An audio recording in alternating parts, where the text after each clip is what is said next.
तो last episode के and पे हमने देखा था कि सेवंथ अपोस्टल जो होती है वो हमारे जियोन को किडनैप कर लेती है और उसे किडनैप करने के बाद अपने कासल अपने सेक्टर में ले जाती है। तो वो उसे अपने मेन सेक्टर के अंदर लेकर जाती है और वहां पर जाने के बाद जब हमारा जियोन उसे दिखाता है कि उसके पास बहुत ही कम वक्त बचा है और जहां पर वो जो भी उसके साथ करना चाहती है वो नहीं कर पाएगी, तो इस बार हमारी सेवंथ अपोस्टल जो होती है वहां पर काफी ज्यादा नर्म हो जाती है और आगे से उसे कहते हैं कि आज के बाद से तुम सिर्फ और सिर्फ मेरे हो। तो हमारा जियोन भी इस बात से काफी हैरान होता है क्योंकि जब उसने यहाँ पर उसे इस बारे में बताया कि वो मरने वाला है तो उसी के साथ ही सेवंथ अपोस्टल ने उसका कुछ ज्यादा ही ख्याल रखना शुरू कर दिया है। वो जहां तक कि खाना भी उसे खुद अपने हाथों से खिलाती है। तो हमारा जियोन इस बात से और भी हैरान होता है कि आज यहाँ पर इसे हो क्या गया है। जब इसे पता चला है कि मैं मरने वाला हूं तब से इसका रिएक्शन मेरी तरफ कुछ ज्यादा ही बदल गया है। एक्शन में 2 दिन के बाद का दिखाया जाता है कि हमारा जियोन जो होता है वो 2 दिन के बाद अपने पांव पर उठकर खड़ा हो जाता है और उसे यहाँ पर उसकी मेडियंस को अनलॉक किया जाता है। तो हमारा जियोन सोच रहा होता है कि मैं जहाँ पर समझ नहीं पा रहा कि आखिर वो औरत मुझसे चाहती क्या है, जहां तक कि वो खुद यहाँ पर डेली मुझे पोरेज बनाकर खिलाती है, वो अपने हाथों से मुझे खिलाती है और मुझे कुछ करने भी नहीं देती।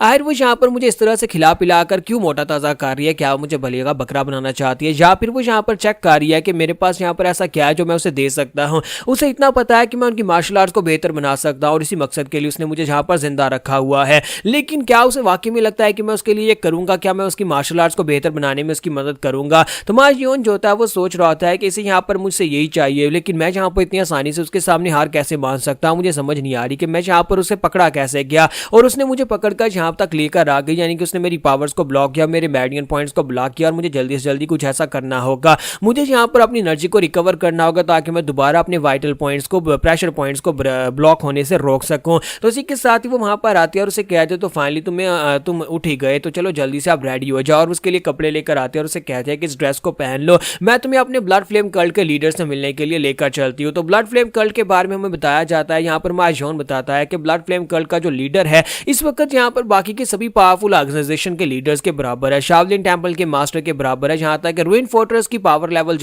रूइन फोर्ट्रेस की जो मास्टर है उनकी पावर लेवल्स के बराबर है। एक बहुत ही पावरफुल खतरनाक मास्टर है। मैं फाइनली जहां पर ब्लड फ्लेम कल्ट के लीडर से मिलने वाला हूं तो वो दोनों वहां पर से बाहर निकलते हैं। तो बाहर उनकी ब्लड फ्लेम कल्ट के लोग जो होते हैं प्रैक्टिस कर रहे होते हैं और जैसी हमारी अपोस्टल जो होती है उसे अपने साथ लेकर जा रही होती है तो वो सभी लोग उसकी तरफ देखते हैं और उसकी तरफ देखने के बाद वहां पर अपना सर झुका देते हैं। जबकि हमारा जियोन जो होता है वो सोच रहा होता है कि इन लोगों ने जहां पर अपना पूरा गांव इस जगह के ऊपर बसा रखा है, मुझे लगता है कि ये जगह जो है यहाँ पर से आसपास ही कहीं पर है जहां पर मैं फाइट करने के लिए नैमगुंग क्लैन में गया था। लेकिन आज यहाँ पर जो पॉसिबल कैसे है जहां पर दुनिया की नजर से बचकर इस जगह के ऊपर अपना पूरा गांव कैसे बसा रखा है? तो जैसे ये लोग आगे बढ़ रहे होते हैं तो वो सभी लोग अपना सर झुका देते हैं और उसे वहां पर ग्रेट मास्टर कह रहे होते हैं। तो हमारा जियोन इस बात से काफी हैरान हो जाता है और कहता है कि ये तो वही लोग हैं जो उस वक्त मेरे पर बॉम्ब फेंकने वाले थे, लेकिन अब यहाँ पर ये मेरे सामने यहाँ पर घुटने टेक रहे हैं और मुझे नहीं लगता कि ये यहाँ पर सेवंथ अपोस्टल के सामने सर झुका रहे हैं, बल्कि ये तो मेरी तरफ सर झुकाकर मुझसे बात कर रहे हैं। तो इसी के साथ ही वो लोग जो होते हैं उसे कहते हैं कि सर प्लीज हमें माफ कर दीजिएगा, हम लोग यहाँ पर आपको रिस्पेक्ट देना चाहते हैं और ग्रैंड रिसेप्टर प्लीज हमें माफ करिएगा कि हमने आपके साथ पहले बदतमीजी की और आपको मारने की कोशिश की।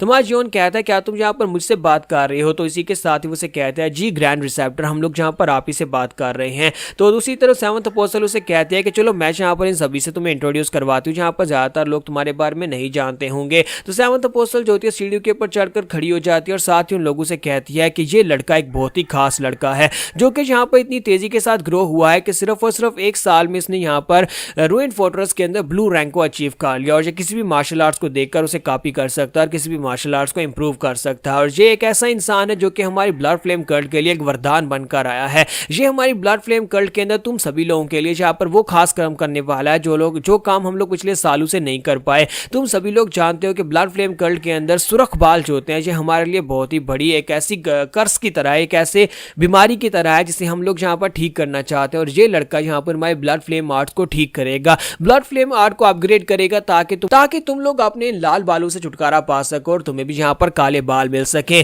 तो इसी वजह से हम इस लड़के को यहाँ पर लेकर आए हैं ताकि तुम सभी लोगों के लिए तुम्हारा ग्रैंड रिसेप्टर बन सके। तो इसी के साथ सेवंथ अपोस्टल उसे अपने साथ लेकर वहां पर से आगे की तरफ बढ़ती है और उसे अपने साथ लेकर कल्ट लीडर के पास चल पड़ती है। जबकि दूसरी तरफ वहां पर पास का सीन दिखाते हैं जहां पर हमारा जियोन उसे कहता है क्या तुम्हें वाकई में लगता है कि मैं यहाँ पर तुम्हारे लिए करूंगा? तो उसे कहती है कि हाँ तुम्हें ये हमारे लिए करना ही पड़ेगा, हम लोग यहाँ पर तुम्हें इसलिए तो लेकर आए हैं। ये सभी के सभी जितने भी यंगस्टर्स हैं इन सभी के बाल यहाँ पर रेड कलर के हैं और रेड कलर के बालों की वजह से ये आम वर्ल्ड के अंदर यानी म्यूरियम के अंदर सर्वाइव नहीं कर पाते, वहां पर सभी लोग इन्हें बस बड़ी आसानी से पहचान लेते हैं। हमारी ब्लड फ्लेम कल्ट जो है एक रिलीजन की तरह है और हम लोग अपने रिलीजन को पूरी तरह से मानते हैं और सभी लोग यहाँ पर इस रिलीजन को मानते हैं और उन्हें यह भी पता है कि उनके पास एक ग्रेट रिसेप्टर आएगा जो जो कि उनके इन शरीर के सारे कर्ज को खत्म करेगा, उनकी स्पेशल टेक्निक को ठीक करेगा और उसके बाद यहाँ पर हमारे बाल जो है वो हमेशा काले रहेंगे, हमारे बाल सुर्ख नहीं होंगे। तो वो सभी लोग भी वहां पर चिल्ला चिल्ला कर उसे कहते हैं कि ग्रैंड रिसेप्टर प्लीज यहाँ पर हमारी ब्लड डार्ट्स को बेहतर बना दे, इनको एडवांस कर दे ताकि हम सभी लोग भी यहाँ पर काले बाल रख सके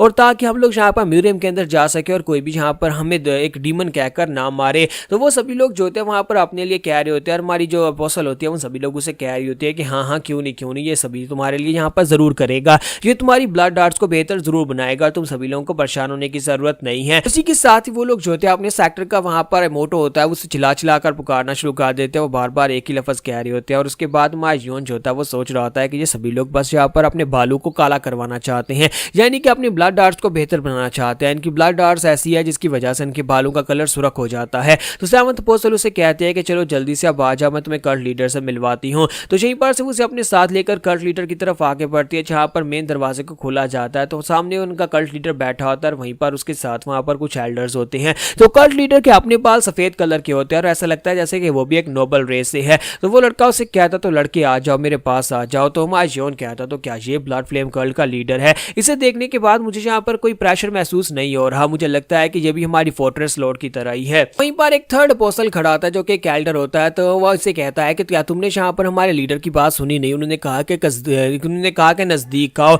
तो मायोन जो होता है उसकी तरफ देखता है और उसी के साथ ही वहां पर आगे बढ़ता है और उसके पास आकर खड़ा हो जाता है और थर्ड अपोस्टल से कहता है कि मुझे एक बात तो बताओ कि मुझे सभी लोग यहाँ पर ग्रैंड रिसेप्टर कह रहे हैं और अगर मैं ग्रैंड रिसेप्टर हूं तो फिर मुझे ये बताओ कि ग्रैंड रिसेप्टर की जो पोजीशन है क्या वो अपोस्टल से ज्यादा होती है या कम होती है? तो इसी के साथ ही वो एल्डर जो होता है आगे से खामोश हो जाता है, जबकि सेवंथ अपोस्टल आगे बढ़ती है और उसे कहते हैं कि लड़के तुम्हारा सवाल बिल्कुल ठीक है, तुम्हें यहाँ पर अपने आप तुम्हें यहाँ पर ग्रैंड रिसेप्टर कहा जा रहा है जबकि दूसरी तरफ से हम सभी लोग यहाँ पर अपोस्टल्स हैं। तो थर्ड अपोस्टल उसे कहता है तुम्हें क्या लगता है कि रूइन फोर्ट्रेस से लाए गए एक लड़के को जिसे हम सभी लोगों ने ग्रैंड रिसेप्टर बना लिया है उसे हम लोग यहाँ पर ग्रैंड रिसेप्टर मान भी लेंगे? इतनी आसानी से मैं तुम्हें अपना ग्रैंड रिसेप्टर बिल्कुल भी नहीं मानने वाला और अभी तक तुम्हें यहाँ पर हमारे कल्ट लीडर की अप्रूवल नहीं मिली, ना ही उन्होंने यहाँ पर इस बात को घोषित किया है कि तुम यहाँ पर हमारे ग्रैंड रिसेप्टर हो। और अगर यहाँ पर देखा जाए तो एक ग्रैंड रिसेप्टर और एक अपोस्टल की पावर लेवल्स भी सेम होती हैं और साथ ही यहाँ पर उनकी पोजीशन भी सेम होने वाली है। और तुम्हें अगर लगता है कि तुम यहाँ पर मुझसे आगे निकल जाओगे या फिर मुझसे ऊपर चले जाओगे तो ऐसा सोचना भी मत, अभी तो तुम्हें यहाँ पर बहुत सारे टेस्ट देने पड़ेंगे। जबकि हमारी सेवंथ अपोस्टल उसे कहती है कि थर्ड अपोस्टल अब बस भी करो, तुम यहाँ पर इस लड़के से जेलस हो रहे हो क्योंकि तुम अपने बेटे को यहाँ पर कल्ट लीडर का सक्सेसर बनाना चाहते हो, जबकि ये लड़का यहाँ पर आकर ग्रैंड रिसेप्टर बन गया है जिसकी वजह से तुम जेलस होकर इस तरह की बातें कर रहे हो। तो ये बात सुनते ही थर्ड अपोस्टल जो होता है अपनी पावर्स को रिलीज करता है और सेवंथ भी अपनी पावर्स को रिलीज करती है, जिस पर उनका कल्ट लीडर जो होता है वहीं पर अपने हाथ को हिलाता है, सिर्फ अपने हाथ को हिलाता है तो वहां पर जबरदस्त एनर्जी ब्लास्ट होता है और वो सभी लोग पीछे हट जाते हैं और शांत हो जाते हैं। तो मायोन कहता है देखो तो जरा, उसने यहाँ पर सिर्फ अपने हाथ को हिलाया और यहाँ पर इतना बड़ा पावरफुल धमाका हुआ जिसकी वजह से सभी लोग पीछे हट गए हैं। मुझे लगता है कि ये यहाँ पर कल्ट लीडर की एक बहुत ही स्पेशल आर्ट हो सकती है। तो कल्ट लीडर जो है थर्ड अपोस्टल की तरफ घूर कर देखता है और वहीं पर शांत हो जाता है। तो यहाँ पर हम लोग अपनी एपिसोड 66 का एंड करेंगे और नेक्स्ट एपिसोड में देखेंगे कि हमारे जियोन के साथ यहाँ पर क्या होने वाला है। तो लास्ट एपिसोड के एंड पे हमने देखा था कि हमारा जियोन जो होता है उसे कल्ट लीडर के सामने लाया जाता है और कल्ट लीडर जो होता है वहां पर दो लोगों की फाइट को मिटाने के लिए दो अपोस्टल आपस में फाइट कर रहे थे तो वहां पर अपने हाथ का इशारा करता है और इसी के साथ ही वो लोग वहीं पर खामोश हो जाते हैं क्योंकि वो यहाँ पर अपोस्टल्स का किंग है, यानी कि इन सभी कल्ट का लीडर है, तो उसी वजह से वो बहुत ही पावरफुल इंसान है। तो कल्ट लीडर जो होता है हमारे जियोन से कहता है कि लड़के हम तुम्हें ऐसे यहाँ पर अपने लिए ग्रेट रिसेप्टर नहीं बना सकते, बल्कि पहले मुझे यहाँ पर तुम्हारी मार्शल आर्ट्स को खुद देखना होगा। अगर मैं यहाँ पर तुम्हारी मार्शल आर्ट्स को देखकर पास करता हूँ तभी तुम यहाँ पर ये कह सकते हो कि तुम्हें यहाँ पर ग्रेट रिसेप्टर बना दिया गया है।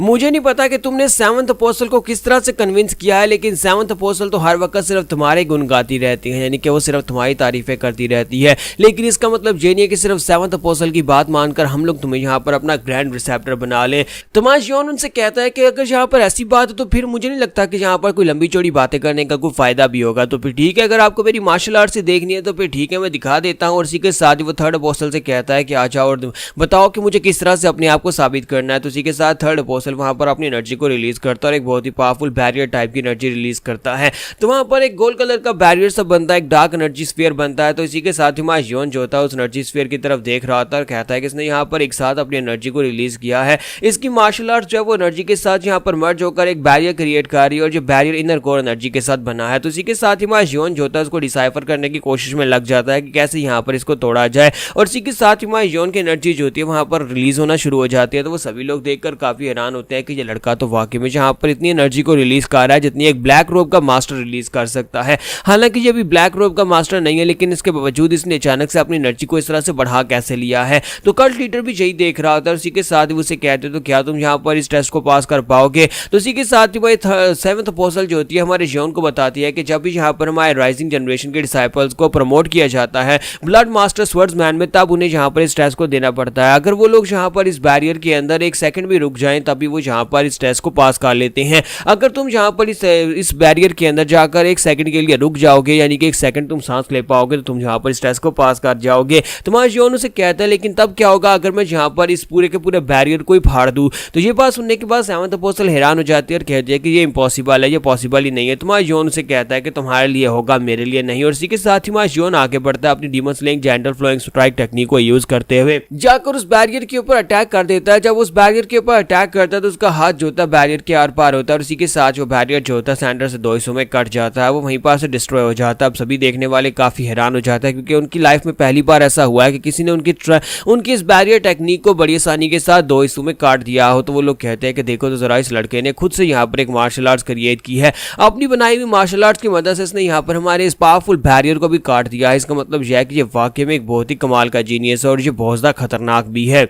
तो कल्ट लीडर जो होते हैं वहां पर उसको पहचानते हैं और उसे कहता है कि तुमने यहाँ पर बहुत ही कमाल की सर्कुलेशन टेक्निक को यूज किया, तुमने अपनी कोर एनर्जी और साथ में सर्कुलेशन टेक्निक को मिक्स करते हुए यहाँ पर इस टेक्निक को यूज किया, और मुझे लगता है कि अब हमें बिल्कुल ही परेशान होने की जरूरत नहीं है। मुझे लगता है कि तुम यहाँ पर हमारी पियरलेस मार्शल आर्ट्स को मास्टर करने के लिए पूरी तरह से लायक हो। तो इसी के साथ ही कल्ट लीडर जो होते हैं उसे कहते हैं कि लड़की अब जबकि तुमने यहाँ पर इस टेस्ट को ब्राइट कलर्स के साथ पास किया है तो फिर तुम्हें यहाँ पर एक इनाम देना तो बनता है, तो हम लोग तुम्हें यहाँ पर तुम्हारा रिवार्ड देंगे। और साथ ही वो कहता है कि लेकर आओ, और वहाँ पर उसके लिए 2 बुक्स और साथ में एक पिल लाई जाती है। तो इसी के साथ ही मास्टर जो होते हैं वहाँ पर उस पिल को उठाते हैं और उसे कहता है कि लड़की यहाँ पर मेरे पास आ जाओ। हमारा जियोन जो होता है वो कहता है कि सर ये क्या चीज़ है, तो उसे कहता है इस पिल की मदद से तुम यहाँ पर ब्लड आर्ट को मास्टर कर सकते हो, यानी कि ये पिल खाने के बाद तुम्हारी ब्लड वेसल्स जो है वो यहाँ पर ब्लड आर्ट को कंप्लीटली मास्टर करने के लिए रेडी हो जाएंगे और उसके बाद तुम ब्लड आर्ट को मास्टर कर पाओगे। तुम्हारा जियोन जो होता है वो जंप करते हुए उसके पास चला जाता है और जाकर उस पिल को देख रहा होता है, क्योंकि हमारे जियोन को हमेशा इस तरह की पिल्स की जरूरत रहती है जो पिल्स यहाँ पर उसकी बॉडी को इनहेंस कर सके या फिर उसकी लाइफ को थोड़ा सा बढ़ा सके।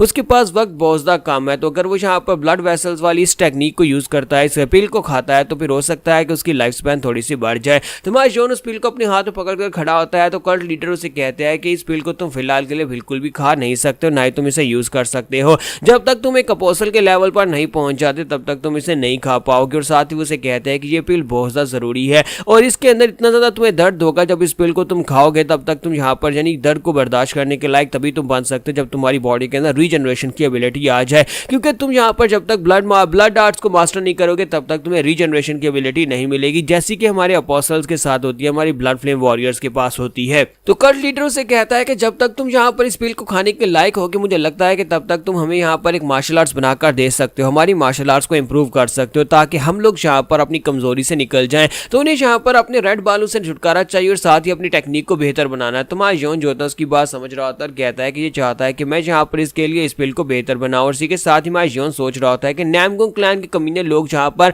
वो अपने आप को राइटियस कहते हैं, लेकिन इसके बावजूद उनकी आंखों के सामने से मुझे किडनैप किया गया, लेकिन उसके बावजूद कोई भी वहां पर से नीचे नहीं उतरा मेरी मदद करने के लिए। वहां पर आने के बाद जब मैंने फाइट में शामिल हुआ था उस वक्त मैंने अपनी साउंड आर्ट को यूज करते हुए बहुत सारे अपोस्टल्स, बहुत सारे वहां पर ब्लड फ्लेम मास्टर्स थे जिनको मैंने बेहोश कर दिया था, और उसके बाद मैंने उन लोगों में से काफी सारे लोगों को मार भी डाला था। ये बात सच है कि वो लोग यहाँ पर इसको देखकर काफी ज्यादा हैरान हो रहे थे कि मेरे जैसे एक यंग वॉरियर ने आकर ये सब कुछ कर दिया, लेकिन जब यहाँ पर 7th अपोस्टल नीचे उतरी और उसने आकर मुझे बेहोश कर दिया और मुझे उठाकर लेकर जा रही थी, उस वक्त उनमें से किसी एक ने भी आगे बढ़कर मुझे रोकने की कोशिश नहीं की, मुझे बचाने की कोशिश नहीं की।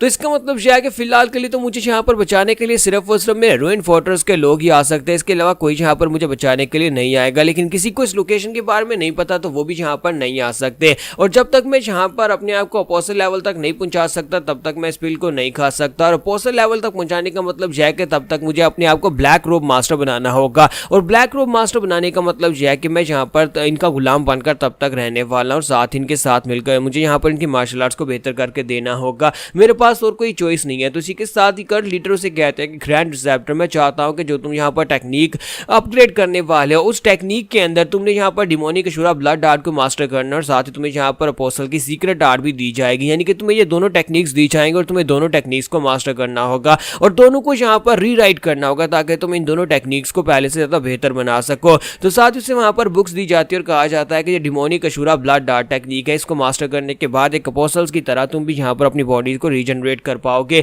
तो मार्जियन कहता है कि अपनी कल्टीवेशन मेथड की मदद से मैं इस टेक्निक को मास्टर कर सकता हूँ। मैं पहली बार यहाँ पर किसी अनऑर्थोडॉक्स ग्रुप के सीक्रेट मैनुअल को देख रहा हूँ। तो कल्ट लीडर बाकी के सभी लोग जो होते हैं हमारे जॉन की तरफ ही देख रहे होते हैं, क्योंकि वो सभी लोग चाहते हैं कि यहाँ पर हमारे जॉन उनके लिए उनकी टेक्निक के अंदर से कुछ पार्ट्स को रिमूव करे और कुछ पार्ट्स को ऐड करे ताकि उनकी टेक्निक पहले से बेहतर बन जाए। लेकिन साथ ही कल्ट लीडर जो होता है वहां पर हमारे जॉन को एक वार्निंग भी देता है और उसे कहता है कि इस बुक के अंदर कुछ ऐसे पार्ट्स है, कुछ ऐसी टेक्निक के हिस्से हैं जिनको तुम्हें बिल्कुल भी चेंज नहीं करना। तो हमारा जॉन उसे कहता है कि वो कौन से हिस्से हैं। तो वो उसे कहता है कि मैं चाहता हूं कि तुम यहाँ पर इस टेक्निक के अंदर कुछ ऐसे हिस्से हैं जिनमें हमारी बहुत ही खास डॉक्ट्राइन लिखी हुई है, यानी कि हर एक बुक, हर एक मार्शल आर्ट्स के अंदर कुछ ऐसा कोर हिस्सा होता है जिसको ये कह सकते हो कि यहाँ पर हमारे सेक्टर का एक कानून है जिसको चेंज नहीं किया जा सकता, वो सदियों से चलता आ रहा है और हम उसको चेंज नहीं करना चाहते। तो वहाँ जॉन जो होता है वहाँ पर उस हिस्से के बारे में जब सुनता है तो उसे पता चलता है कि यहाँ पर ये कह रहा है कि क्योंकि जब ये ब्लड फ्लेम टेक्निक को मास्टर करते हैं तो इनकी बॉडी के अंदर एक इंसानों को मारकर उनके लाइफ एसेंस को एब्जॉर्ब करने की एक थर्स्ट आ जाती है, जिसकी वजह से ये निर्दोष लोगों को मारते हैं और उनके लाइफ एसेंस को एब्जॉर्ब करते हैं। और कल्ट लीडर चाहता है कि मैं टेक्निक को तो अपग्रेड करूं लेकिन उस चीज को इसके अंदर बिल्कुल भी ना छेड़ूं, यानी कि टेक्निक भी अपग्रेड हो जाए और ये लोग वैसे ही कमीने काम करते रहे, यानी कि दूसरे लोगों को पकड़कर उनकी लाइफ एसेंस को एब्जॉर्ब करते रहे। तो यहाँ पर हम लोग अपनी एपिसोड 67 का एंड करेंगे और नेक्स्ट एपिसोड में देखेंगे क्या हमारा जॉन इनकी सीक्रेट टेक्निक को अपग्रेड कर पाएगा या नहीं। तो लास्ट एपिसोड के एंड पे हम देखा था कि हमारे जॉन को वहां पर इंस्ट्रक्शंस मिल जाती है कि उसे यहाँ पर टेक्निक को अपग्रेड किस तरह से करना है, कौन से हिस्से को छेड़ना है, कौन से हिस्से को नहीं छेड़ना। तो उसके बाद हमारा जॉन जब वहां से जाने लगता है तो पीछे की तरफ मुड़ जाता है। जब वो पीछे की तरफ मुड़ जाता है थर्ड अपोस्टल गुस्से के साथ उसे कहता है कि तुम यहाँ पर कल्ट लीडर के पास जा रहे हो, कम से कम यहाँ पर रिस्पेक्ट तो दिखाओ कि तुम यहाँ पर हमारे ग्रैंड रिसेप्टर बन गए हो। तो कल्ट लीडर उसे वहीं पर रोक देते और कहते हैं कोई बात नहीं, इसे जाने दो। और इसी के साथ ही हमारा जॉन जो था आगे बढ़ता है और अपोस्टल जो होती है उसका हाथ पकड़ लेती है और उसे कहते हैं कि लड़की आ जाओ, आज के बाद से तुम यहाँ पर ये समझ लो कि नए तरीके से रीबॉर्न हो गया, क्योंकि तुम हमारी ब्लड डार्ट्स को दोबारा से रीबॉर्न करने वाले, उनको दोबारा से रीराइट करने वाले हो।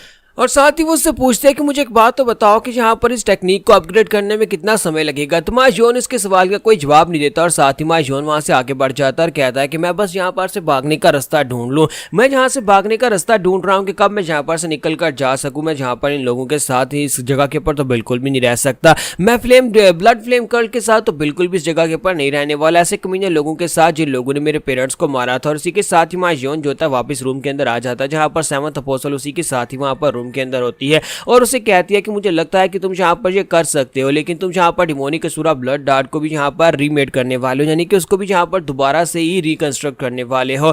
तो जब तुम यहाँ पर ये कर लोगे तो क्या तुम यहाँ पर मुझे ये दिखाओगे, तुम अपनी ट्रू एनर्जी सर्कुलेशन टेक्निक और बर्स्ट डिस्चार्ज की वजह से क्या तुम मुझे यह सब कुछ दिखाओगे, क्योंकि मैं चाहता हूँ कि मैं चाहती हूँ कि तुम यहाँ पर मेरे लिए भी मेरी टेक्निक को बेहतर बनाओ। तो यहाँ पर ये अपनी पर्सनल टेक्निक को भी बेहतर बनाना चाहती है जो इसके पास अपोस्टल की टेक्निक्स हैं, इसकी ब्लड डार्ट्स हैं। हालांकि हमारे जॉन को यहाँ पर कल्ट लीडर की तरफ से उनकी जो सेक्टर की बेसिक टेक्निक है उसको यहाँ पर अपग्रेड करने के बारे में कहा गया है। तो माय जॉन जो होता है वहां पर सेवंथ अपोस्टल से कहता है कि मुझे एक बात तो बताओ कि क्या हम लोग यहाँ पर कल्ट लीडर की नजर में आए बिना यहाँ पर उसके खिलाफ कुछ प्लानिंग कर सकते हैं। तो वो उसे कहते हैं कि तुम ऐसा क्यों पूछ रहे हो, क्या तुम्हें लगता है कि हम लोग कल्ट लीडर की नजर में आए बिना यहाँ पर कुछ कर सकते हैं। यहाँ पर हमारे पास ज्यादातर लोग ऐसे हैं जो कि बिलीवर्स हैं, यानी कि हम लोग एक किस्म के रिलीजन को मानते हैं और सभी लोग यहाँ पर कल्ट लीडर को अपने लिए एक गॉड की तरह मानते हैं और सभी लोग उसकी पूजा ही करते हैं। और साथ ही वो नीचे उतर कर आती है और उसे कहती है कि जब तुम यहाँ पर हमारे इस टेक्निक को नई तरह से अपग्रेड करोगे तब ये टेक्निक जो पहले से बेहतर हो जाएगी और उसके बाद हम लोग म्यूरम के अंदर जो चाहे वो कर सकते हैं। और साथ ही उसके पास आती है और उसे कहती है कि मुझे एक बात तो बताओ कि क्या तुम यहाँ पर मेरे लिए मेरी टेक्निक को बेहतर बनाओगे या नहीं। और साथ ही वो गुस्से के साथ उसे कहती है कि अगर तुम यहाँ पर मेरे लिए मेरी टेक्निक को बेहतर नहीं बनाओगे तो फिर यहाँ पर मुझे तुम्हें लाने का कोई फायदा नहीं होगा, चाहे तुम यहाँ पर सेक्टर के लिए कुछ भी कर दो, लेकिन मेरे लिए अगर ऐसा नहीं करोगे तो फिर मैं तुम्हें मार डालूंगी। तो माय जॉन उसे कहता है कि मैं यहाँ पर तुम्हारे इस फिल्दी ब्लड और ब्लड डार्ट्स को यहाँ पर बेहतर बना सकता हूँ। पहले मुझे यहाँ पर अपनी ब्लड डार्ट्स और अपनी स्टेप पार्ट्स दिखाओ, मैं यहाँ पर ये देखना चाहता हूँ। तो इसी के साथ ही हमारी जो सेवंथ अपोस्टल होती है वो उसे कहती है कि हाँ क्यों नहीं मैं तुम्हें जरूर दिखाऊंगी। और साथ ही वो उससे माफी मांगती है और कहती है प्लीज मुझे माफ कर देना, प्लीज मुझे माफ कर देना। साथ ही वो उसे कहती है कि चलो ठीक है आप बाहर चलते हैं। जॉन उसे कहता है कि चलो फिर आ जाओ हम लोग बाहर चलते हैं और मुझे बाहर चल के दिखाओ कि तुम्हारी मोबिलिटी आर्ट्स किस तरह से काम करती हैं। तो सेवंथ अपोस्टल उसे कहती है हाँ क्यों नहीं, चलो बाहर चलते हैं। और इसी के साथ ही जॉन अपना हाथ उसके आगे करता है। तो जॉन कहता है कि एक दिन मुझे यहाँ पर इसी हाथ को क्रश करना है, इसी स्कल को क्रश करना है, तो उसके लिए मुझे यहाँ पर अपनी demon slaying gentle flowing strike को भी बेहतर बनाना होगा और साथ ही यहाँ पर इस कल्ट के अंदर से बाहर निकलने का रास्ता भी ढूंढना होगा। तो सेवंथ अपोस्टल जो होती है उसे अपने मेन गेट की तरफ लेकर जाते हैं, यहाँ पर उनका बैरियर होता है। तो वहां पर एक बैरियर होता है जो कि दूसरी दुनिया से यानी बाहर की दुनिया से उन्हें अलग करता है।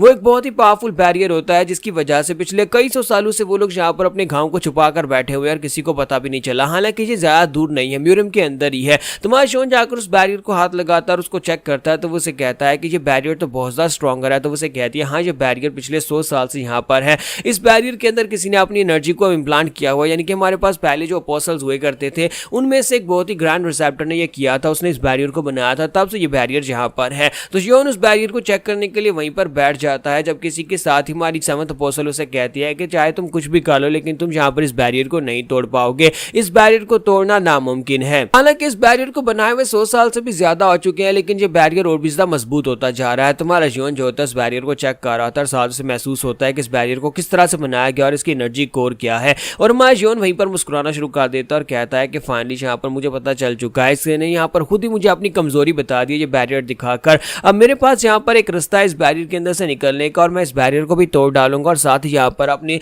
रूइन फोर्ट्रेस की आर्मी को बुलाऊंगा और इनको एक ही बार में खत्म कर दूंगा। जबकि यहीं पर से नेक्स्ट सीन जो होता है हमारे चंग का दिखाया जाता है कि हमारा चंग जो होता है मिस वीजी के पास होता है और कहता है कि यहाँ पर वो लोग ऐसा कैसे कर सकते हैं, नैमकोंग क्लैन के लोग ऐसा कैसे कर सकते हैं। तो वो उसे कहती है कि मैं यहाँ पर तुम्हें क्या ही बताऊं कि क्या कर सकते हैं, मुझे बिल्कुल भी आइडिया नहीं था कि नैमकोंग क्लैन के लोग ऐसा करेंगे। फिर साथ ही उसे कहते हैं लेकिन कम से कम उन लोगों ने यहाँ पर राइटियसनेस दिखाते हुए तुम्हें तो यहाँ पर पिल दे दी, क्योंकि हमारा फ्लैश बाउंड वहां पर गया था उनकी मदद करने के लिए ताकि उनके सामने अपने मेरिट्स यानी कि मेरिट पॉइंट्स हासिल करेगा उनकी मदद करके और उसके बदले में नैमकोंग क्लैन के लोग तुम्हारी हीलिंग के लिए पिल देंगे। और उन लोगों ने अपने वादे को पूरा किया, उन लोगों ने यहाँ पर एक पिल दे दी। तो हमारा चंग उसे कहता है लेकिन इसके बावजूद उन लोगों ने हमारे जॉन को बचाने में कुछ भी नहीं किया। तो मिस वीजी जो है वो भी वहां पर मौजूद थी। तो मिस वीजी कहती है कि मैंने उस दिन वहां पर सब कुछ देखा था, मैं उस जगह के ऊपर ही थी जब मैं फाइट कर रही थी। सेवंथ अपोस्टल हमारे जॉन को उठाकर लेकर जा रही थी, जब वो वहां से उसे लेकर जा रही थी तब यहाँ पर नैमकोंग क्लैन के लोग ऊपर खड़े थे। नैमकोंग क्लैन का पैट्रियार्च और बाकी के सभी लोग वहीं पर मौजूद थे लेकिन उनमें से किसी एक ने भी आगे बढ़कर हमारे जॉन को बचाने की कोशिश नहीं की।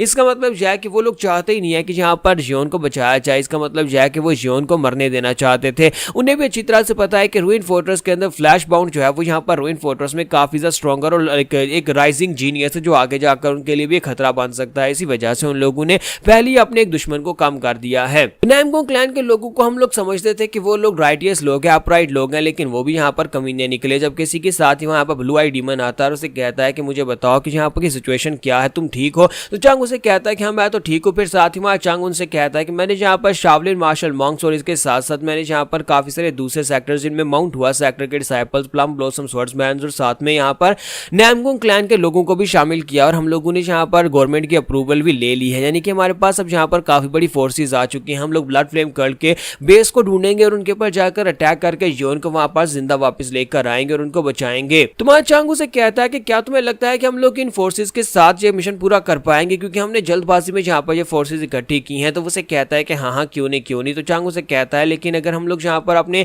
9 ग्रेट सेक्टर्स अगर इस सब में शामिल नहीं होंगे तो फिर मुझे नहीं लगता कि इतनी आसानी के साथ ये सब कुछ होने वाला है। ब्लड फ्लेम कल्ट की पूरी फोर्स का हमें सामना करना पड़ेगा। क्या तुम्हें लगता है कि अभी तक जॉन हमारा जिंदा होने वाला है? अगर हम लोग ब्लड फ्लेम कल्ट के बेस को ढूंढ भी लेते हैं तो क्या तुम्हें लगता है कि इतनी फोर्सेस काफी रहेंगी उनके बेस के ऊपर अटैक करके उनके लीडर और साथ में उनके अपोस्टल्स को मारने के लिए? उनके पास 7 अपोस्टल्स और साथ में उनका कल्ट लीडर भी उस जगह के ऊपर हो सकता है जहां पर हम लोग जाकर रेड करने वाले हैं। तो हमारे पास इतनी फोर्सेस नहीं है कि उनका मुकाबला कर सके। तो ब्लू आई डीमन उसे कहता है कि अब यहाँ पर इस बात से ज्यादा फर्क नहीं पड़ता, क्योंकि क्या तुम्हें पता है कि इस रेड का हिस्सा कौन होने वाला है? इस रेड का हिस्सा फोर्ट्रेस मास्टर खुद होने वाली है, यानी कि हमारी फोर्ट्रेस की लॉर्ड जो है वो खुद यहाँ पर इस रेड में शामिल है, वो भी यहाँ पर इस आर्मी का हिस्सा होंगी। ये बात सुनते ही वो सभी लोग बहुत ज्यादा हैरान हो जाते हैं और कहते हैं फोर्ट्रेस लॉर्ड आखिरी बार आज से 15 साल पहले अपने फोर्ट्रेस के अंदर से बाहर निकले ली थी उस वक्त उन्हें पूरे के पूरे किंगडम को डिस्ट्रॉय करने के लिए भेजा गया था। उन्होंने अकेले ही पूरे किंगडम को डिस्ट्रॉय कर दिया, सभी लोगों को मार डाला और उस किंगडम को पूरी तरह से उन्होंने खाली कर दिया था। वो डाली किंगडम था और इस वक्त 15 साल के बाद वो फिर से निकलने वाली है। तो क्या वो यहाँ पर रूइन फोर्ट्रेस की इज्जत बचाने के लिए यानी कि फ्लैश बाउंड को ढूंढने के लिए खुद यहाँ पर इस रेड का हिस्सा बनेंगी। तो यहाँ पर हमारी एपिसोड 68 का एंड होगा और नेक्स्ट एपिसोड हमारे सीजन 1 की लास्ट एपिसोड होगी। तो डिवाइन डेथ स्टार की एपिसोड 69 और सीजन 1 की लास्ट एपिसोड के साथ हाजिर हों। तो हमारे चंग को वहां पर पता चलता है कि रूइन फोर्ट्रेस लॉर्ड खुद भी यहाँ पर इस रेड का हिस्सा होने वाली है। तो चंग जाकर बाकी के सभी लोगों को बताता और कहता है कि रूइन फोर्ट्रेस लॉर्ड खुद भी यहाँ पर इस फाइट का हिस्सा होने वाली है, इसलिए तुम सभी लोग भी जल्दी से रेडी हो जाओ और सारी प्रिपरेशंस को कंप्लीट करो। फिर साथ ही वहां से बाहर निकलता और कहता है कमीने नैमगोंग क्लैन के लोग, वो कमीने यहाँ पर इस तरह का काम कैसे कर सकते हैं। उन कमीने लोगों ने यहाँ पर जो कुछ भी किया उसके बाद यहाँ पर उन लोगों ने हमारे पास बहुत ही कम कमजोर से सोल्जर्स को भेजा। उन्होंने यहाँ पर अपने कमांडर के साथ साथ यहाँ पर कुछ कमजोर से वॉरियर्स की एक टुकड़ी को भेजा है, यानी कि वो लोग इस बारे में बिल्कुल भी सीरियस नहीं है, वो लोग हमारे जोन को बचाना ही नहीं चाहते। तो वहीं पर सामने नैमगोंग क्लैन का एक वॉरियर खड़ा होता है जो कि उनका वाइस पैट्रियार्च होता है। तो जैसे हमारा जोन उसके पास, हमारा चंग उसके पास जाता है, उसके पास से गुजर रहा होता है, तो उसी के साथ ही उसे वहां पर गाली देता है। तो वो उसे गाली देते हुए कहता है कि तुम लोग यहाँ पर कुछ ना कुछ तो ऐसा प्लान कर रहे हो और तुम लोग हमारे क्लैन को पूरी तरह से इग्नोर कर रहे हो। तुम्हें लगता है कि तुम लोग यहाँ पर मार्शल आर्टिस्ट को गैदर करोगे और उसके बाद तुम लोग यहाँ पर हमारे खिलाफ भी कोई रेड शेड कर सकते हो। तो नैमगोंग क्लैन का ये बंदा जो होता है जहां पर उसके साथ ये बहस कर रहा होता है कि उसके नैमगोंग क्लैन को वो रिस्पेक्ट नहीं दी जा रही, क्योंकि उनका नैमगोंग क्लैन 9 ग्रेट सेक्टर्स में से एक है, जबकि बाकी के सभी छोटे मोटे सेक्टर्स जिनको यहाँ पर बुलाया गया इस रेड का हिस्सा बनाने के लिए उन सभी को इज्जत दी जा रही है। तो हमारा चंग उसे कहता है कि अब तुम कौन हो। तो उसे कहता है कि मेरा नाम नैमगोंग वी है। तो तुम जहाँ पर रूइन फोर्ट्रेस के कमीने कही कि तुम जहाँ पर मुझे इस तरह से कैसे घूर कर देख रहे हो। तो हमारा चंग में जहाँ पर इसके बारे में बताता है कि इसे अजूरे हीवनली स्वॉर्ड कहा जाता है और ये जो है यहाँ पर वाइस लीडर है नैमगोंग क्लैन का। तो हालांकि यहाँ पर ये नैमगोंग क्लैन का वाइस लीडर और एक राइटियस मास्टर, लेकिन इसके बावजूद ये कमीना और घटिया इंसान है जिस तरह से यहाँ पर मुझसे बदतमीजी से बात कर रहा है। तुम्हारा चंग जो होता है इसी के साथ उसकी इंसल्ट करना शुरू कर देता है और उसे कहता है कि तुम्हारी हिम्मत कैसे हुई यहाँ पर हमसे रिस्पेक्ट की बात करने की। तुम्हें लगता है कि तुम्हारे जैसे कमीने और घटिया लोगों की हम लोग रिस्पेक्ट करेंगे। तुम्हारे जैसे घटिया लोग यहाँ पर इस तरह के लोग होते हैं जो सिर्फ और सिर्फ यहाँ पर किताबों में राइटियस थे। तुम्हारे बारे में कहा जाता था कि नैमगोंग क्लैन कभी एक राइटियस क्लैन था, लेकिन अब यहाँ पर हम लोगों ने खुद देख लिया कि तुम लोग घटिया लोग हैं और ऊपर से तुम्हारे मुंह देखो किस तरह से चल रहा है, तुम्हारी जुबान भी घटिया और तुम बातें भी घटिया करते हो। क्या तुम्हें यहाँ पर इस बात के ऊपर शर्मिंदगी नहीं होती कि जिस तरह से तुम लोगों ने यहाँ पर जो कुछ काम किया है, हमारा जीवन तुम्हारी आंखों के सामने किडनैप हो गया लेकिन तुम लोगों ने कुछ किया भी नहीं। मुझे लगता है कि तुम्हारे पेरेंट्स जो मर चुके हैं उन्हें भी यहाँ पर इस बात के ऊपर शर्मिंदगी हो रही होगी कि वो तुम्हें अपने पीछे छोड़कर गए हैं। ये बात सुनते ही नैमगोंग वी काफी ज्यादा गुस्सा हो जाते हैं और उसे कहते हैं कि तुम्हारी हिम्मत कैसे मुझसे इस तरह की बात करने की। चंग उसे कहता है कि मुझे अच्छी तरह से पता है कि मैं यहाँ पर किससे बात कर रहा हूँ। तुम्हारा चंग उसे कहता है कि हमारा एक बंदा यहाँ पर तुम्हारी वजह से किडनैप हुआ, ब्लड फ्लेम कल्ट के लोग तुम्हारी वजह से उसे पकड़कर लेके वो तुम्हारे लिए मैरिज इकट्ठे करने के लिए वहां पर गया था और तुम्हारी मदद कर रहा था। इसके बावजूद तुम लोगों में से किसी ने आगे बढ़कर उसकी मदद नहीं की और उसे वहां पर से जाने दिया। इसलिए मुझे लगता है कि तुम लोग बहुत ज्यादा घटिया हो। तो उसी के साथ ही वो लीडर जो होता है अपनी तलवार निकालता है और उसे कहता है कि लड़के तुम्हें क्या लगता है कि मैं यहाँ पर अगर रूइन फोर्ट्रेस सेक्टर के अंदर हूँ तो मैं तुम्हें मार नहीं सकता, मैं यहाँ पर भी तुम्हें मार सकता हूँ क्योंकि मैं एक ऑफिशियल हूँ। तो हमारा चंग भी वहां पर अपनी तलवार निकालने की कोशिश करता है, लेकिन इसके साथ ही वहां पर उसकी गर्दन काट के ग्राउंड के ऊपर गिर जाती है, यानी कि नैमगोंग वी की गर्दन काट के ग्राउंड के ऊपर गिर जाती है। तुम्हारा चंग इस बात से काफी हैरान होता है। तो फोर्ट्रेस लॉर्ड वहां पर आती है और आने के बाद कहती है कि नैमगोंग क्लैन के लोग जो लोग भी यहाँ पर हमारे रूइन फोर्ट्रेस के सोल्जर्स के साथ ये सब कुछ करेंगे, जो हमारी रूइन फोर्ट्रेस की रिस्पेक्ट नहीं करेंगे, वो सभी लोग हमारी नजर में यहाँ पर घटिया हैं। इसी के साथ ही फोर्ट्रेस लॉर्ड कहती है कि अगर फ्लैश बाउंड को कुछ भी नहीं हुआ, अगर यहाँ पर फ्लेम कल्ट के लोगों ने फ्लैश बाउंड को मार डाला हुआ, तो मैं इस बात का वादा करती हूँ कि पूरे के पूरे नैमगोंग क्लैन को ही ग्राउंड के अंदर दफना दूंगी। तो यहीं पर से नेक्स्ट सीन जो होता है हमारे जियोन का दिखाया जाता है कि हमारा जियोन जो होता है फिर से बेहोश हो जाता है। जब उसे होश आती है तो इसी के साथ ही हमारी 7th अपोस्टल उसके सामने बैठी होती है।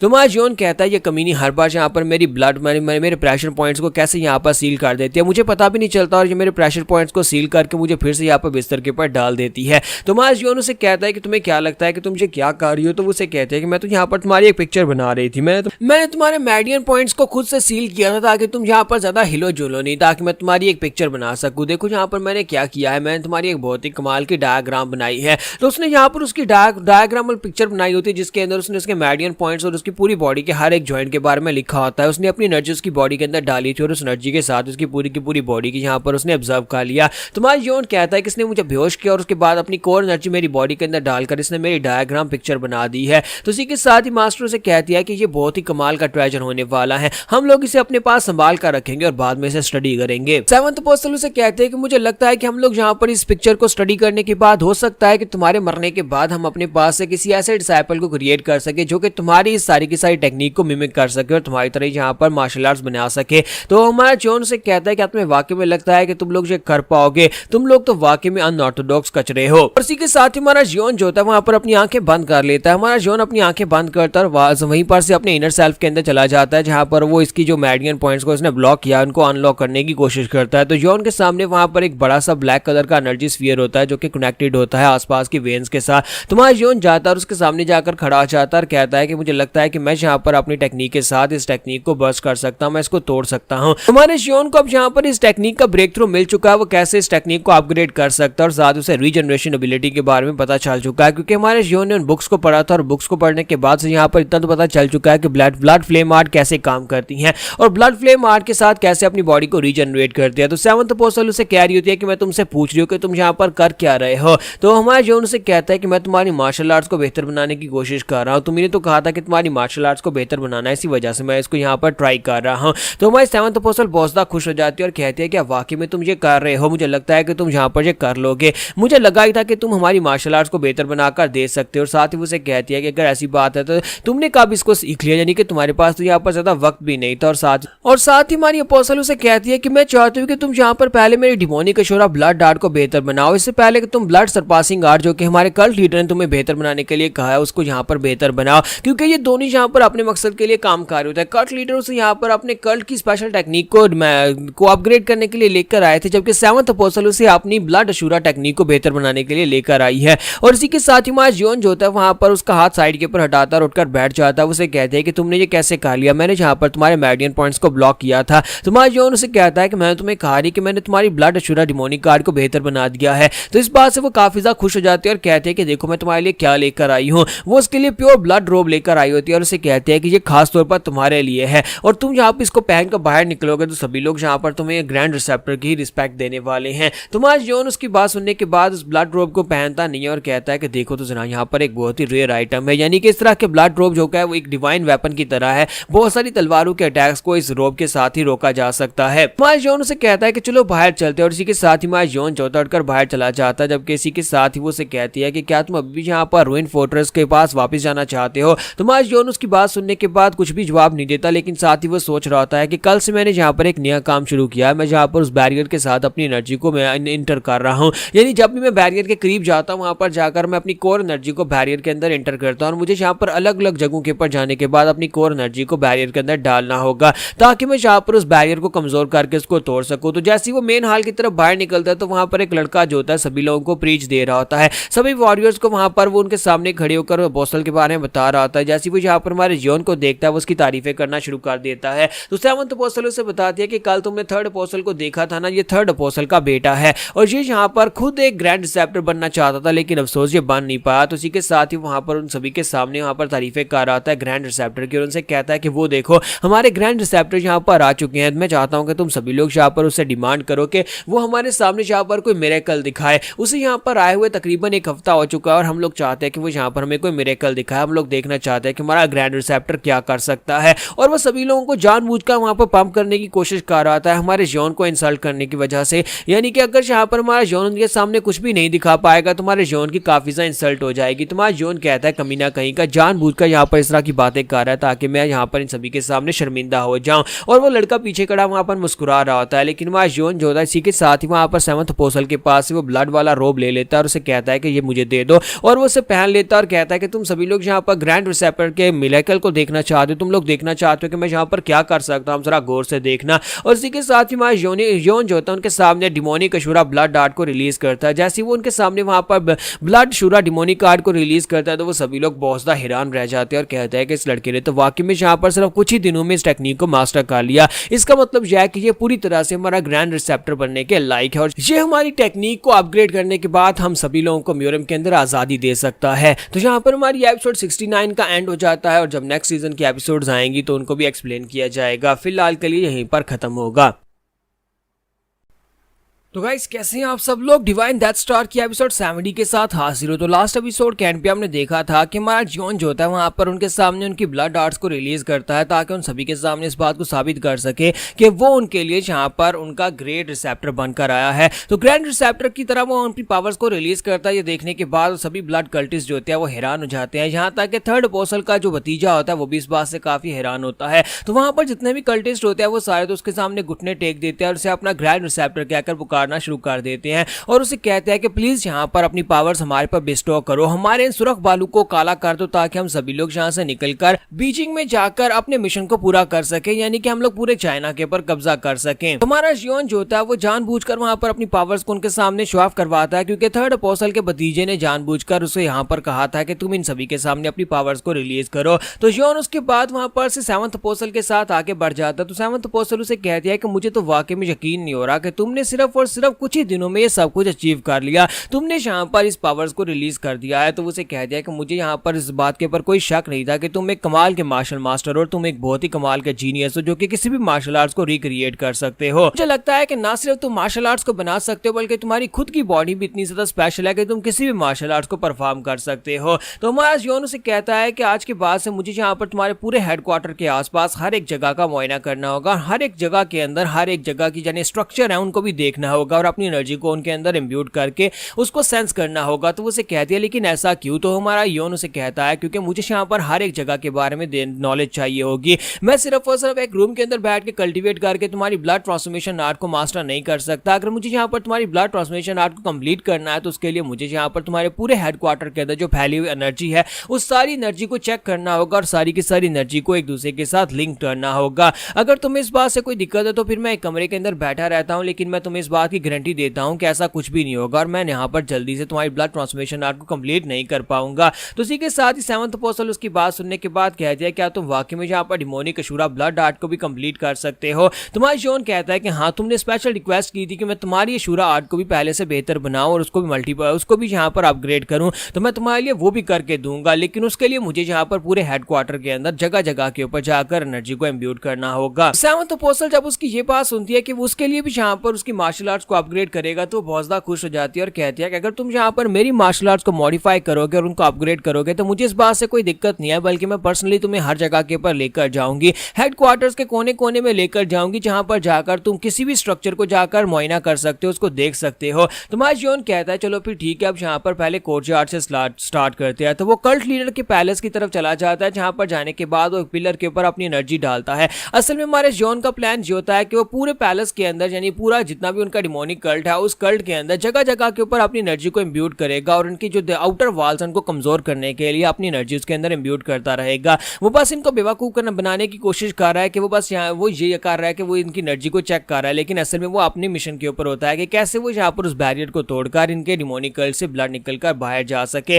तो हमारा जॉन जो होता है वो जाता जाकर पहले पिलर के अंदर अपनी एनर्जी को इम्ब्यूट कर देता है और साथ ही यहाँ पर उनको बेवकूफ बनाने के लिए कहता है ये तो बहुत ही खास किस्म का मार्बल है, तुम इस मार्बल को कहाँ से लेकर आए हो? तो वहां पर जो एल्डर्स होते हैं उसे कहते हैं कि ये वाला मार्बल जो वो डाली किंगडम से लाया गया था जो कि यूनान में है। इससे पहले कि यूनान गिरता हम लोग वहां पर से इस कमाल के मार्बल को लेकर आए थे, ग्रैंड रिसेप्टर। तो हमारा जॉन उसे कहता है ये बहुत ही अच्छा है, मुझे लगता है ये काफी ज्यादा बेहतर और उसके अंदर से एनर्जी भी काफी ज्यादा अच्छी सूटेबल निकल रही है। तो हमारी सेवंथ अपोस्टल उसे कहते हैं कि तुम्हारी आंखें चीजों को देखने के लिए काफी ज्यादा कमाल के, तुम तो चीजों को देखकर ही पहचान लेते हो कि वो बहुत ज्यादा इंपॉर्टेंट है। फिर साथ ही उसे कहते हैं कि मैं तुम्हें कुछ और स्ट्रक्चर्स के पास लेकर चाहती हूँ जो कि ब्लड कल्ट के अंदर काफी सालों से है, यानी कि वो शुरुआत से यहाँ पर है और उनके अंदर बहुत सारी एनर्जी काफी लंबे समय से है। सेवंथ अपोस्टल उसे कहते हैं कि बल्कि मैं तुम्हें कुछ ऐसी खास जगहों के ऊपर भी लेकर जाऊंगी जैसी जगह सिर्फ और सिर्फ हमारे ब्लड कल्ट के लोगों को ही दिखाई जाती है, खास लोगों को दिखाई जाती है, क्योंकि तुम ग्रैंड रिसेप्टर और तुम एक खास मिशन पा रहे हो तो तुम्हें वो सारी जगह भी मैं दिखाऊंगी।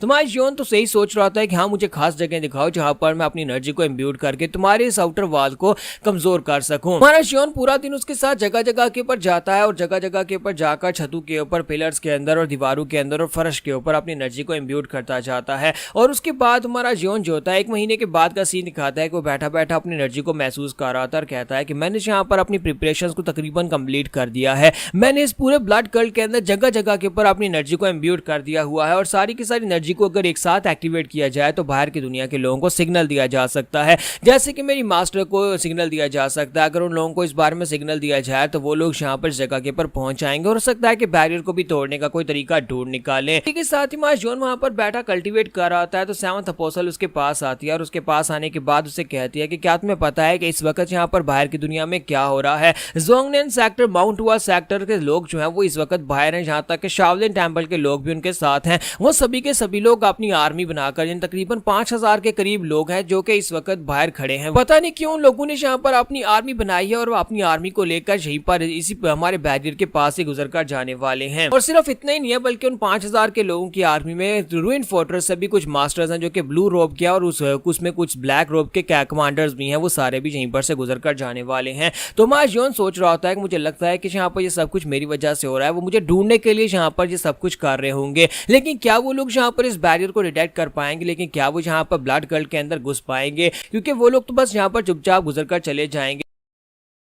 सेवंथ अपोस्टल होती है, वो आके बढ़ती है और उसे कहती है लेकिन लड़के तुम्हें परेशान होने की जरूरत नहीं है, मैं तुम्हें इतनी आसानी से गिव अप नहीं करने वाली हूँ, ना ही मैं तुम्हें उन लोगों के हवाले करने वाली हूँ। मैं तुम्हें पहले कहा था कि आज के पास तुम मेरे हो, सिर्फ और सिर्फ मेरे हो, इसलिए यहाँ पर कोई भी उल्टी सीधी उम्मीद बांध कर मत रखना कि तुम यहाँ पर से निकल कर जा पाओगे, क्योंकि तुम कभी भी यहाँ पर से निकल कर नहीं जा पाओगे। तो यहाँ पर हमारी एपिसोड 70 का एंड होगा और नेक्स्ट एपिसोड में देखेंगे क्या हमारा जॉन यहाँ से निकल कर जा पाएगा और क्या बाहर के लोगों को पता चल पाएगा कि ब्लड कल्ट के लोग इस जगह के ऊपर है, उनका सेक्टर जहाँ पर है। तो डिवाइन डेथ स्टार की लास्ट एपिसोड के एंड पे हमने देखा था कि सेवंथ अपोस्टल खुद ही यहाँ पर हमारे जॉन को बताते हैं कि इस वक्त रूइन फोर्ट्रेस और बाकी के जॉइंट सेक्टर्स जो हैं उनकी आर्मी इस वक्त हमारे सेक्टर के बाहर खड़ी है, लेकिन वो लोग कभी भी यहाँ पर सेक्टर के बैरियर को तोड़कर अंदर नहीं आ पाएंगे। तुम्हारा जॉन उसे कहता है कि तुमने खुद ही तो कहा था कि उन्हें कभी इस बारे में पता नहीं चलेगा कि यहाँ पर तुम्हारा सेक्टर छुपा हुआ है, क्योंकि तुम्हारा बैरियर इतना ज़्यादा पावरफुल है, चाहे कोई पावरफुल मास्टर यहाँ पर क्यों ना आ जाए। पिछले कई सौ सालों से तुम्हारे ब्लड कल्ट के इस सेक्टर के बारे में कोई जान नहीं पाया, लोग यहाँ पर से चुपचाप बस गुजर जाते हैं, तो उन्हें बस गुजरने दो, तुम्हें यहाँ पर उनके पर जाकर अटैक करने की क्या जरूरत है। तो सेवंथ अपोस्टल उसे कहते हैं कि हाँ तुमने बिल्कुल ठीक कहा, लेकिन हम लोग यहाँ पर उन्हें इतनी आसानी से कैसे गुजरने दे सकते हैं। हाँ, वो लोग अगर यहाँ पर से चाहें तो चुपचाप गुजर कर चले जाएंगे और कभी किसी को पता भी नहीं चलेगा, क्योंकि हमारा बैरियर इतना पावरफुल है कि कोई भी यहाँ पर इस बात को डिटेक्ट नहीं कर सकता कि यहाँ पर अंदर पूरे का पूरा एक सेक्टर है। तुम्हारा जॉन कहता है तो फिर बस यहाँ पर अंदर आराम से बैठो, वो लोग चुपचाप यहाँ पर से चले जाएंगे, हमें कुछ करने की जरूरत भी नहीं है और जाकर उन्हें अननेसेसरी मारने की जरूरत भी नहीं है। या फिर तुम यहाँ से बाहर निकलने के बाद उन्हें ये बताना चाहते हो कि तुम्हारी लोकेशन ये है और तुम यहाँ पर रहते हो। तो हमारे सेवंथ अपोस्टल उसे कहते हैं कि मेरी जान कहीं ऐसा तो नहीं है कि तुम्हें मेरी फिक्र हो रही है जिसकी वजह से तुम ये नहीं चाहते कि मैं बाहर ना जाऊं। तो उसी के साथ ही वो उसके साथ लिपट जाती है और कहते हैं कि तुम तो यहाँ पर मेरे बारे में काफी ज्यादा परेशान हो रहे हो। फिर साथ ही उसे कहते हैं कि मुझे इस बात की बहुत ज्यादा खुशी हुई कि तुम्हें मेरी फिक्र है, और इसी के साथ ही वहां पर उसके कपड़ों के अंदर अपना हाथ डाल रही होती है, लेकिन उसके दूसरे हाथ में उसने अपनी एनर्जी को रिलीज कर रखा होता है, जबकि हमारा जॉन भी अपने हाथ में अपनी एनर्जी को रिलीज करता है। तो उसी के साथ ही सेवंथ अपोस्टल पीछे हट जाती है और कहते हैं कि पता नहीं कब तुम यहाँ पर मेरी जान बनोगे, यानी कब तुम यहाँ पर इस बात को मान लोगे कि आज के बाद से तुम सिर्फ और सिर्फ मेरे हो, क्योंकि तुम यहाँ पर मेरे पर भरोसा नहीं करते और मुझे अपने ज्यादा करीब नहीं आने देते। तो सेवंथ अपोस्टल पीछे हट जाती है और कहती है कि मैं यहाँ पर उन्हें अपनी लोकेशन के बारे में नहीं बताऊंगी, लेकिन मुझे जाकर उन सभी लोगों को खत्म करके आना है। मैं अपनी आर्मी की एक टुकड़ी को लेकर अपने इस बेस से बाहर निकलने वाली हूँ ताकि जाकर उनके पर अटैक कर सकूं, उन्हें बताया जा सके कि ब्लड कल्ट के लोग इतने कमजोर नहीं है कि वो लोग अपनी टीम को इकट्ठा करके हमारे पर अटैक कर सकें।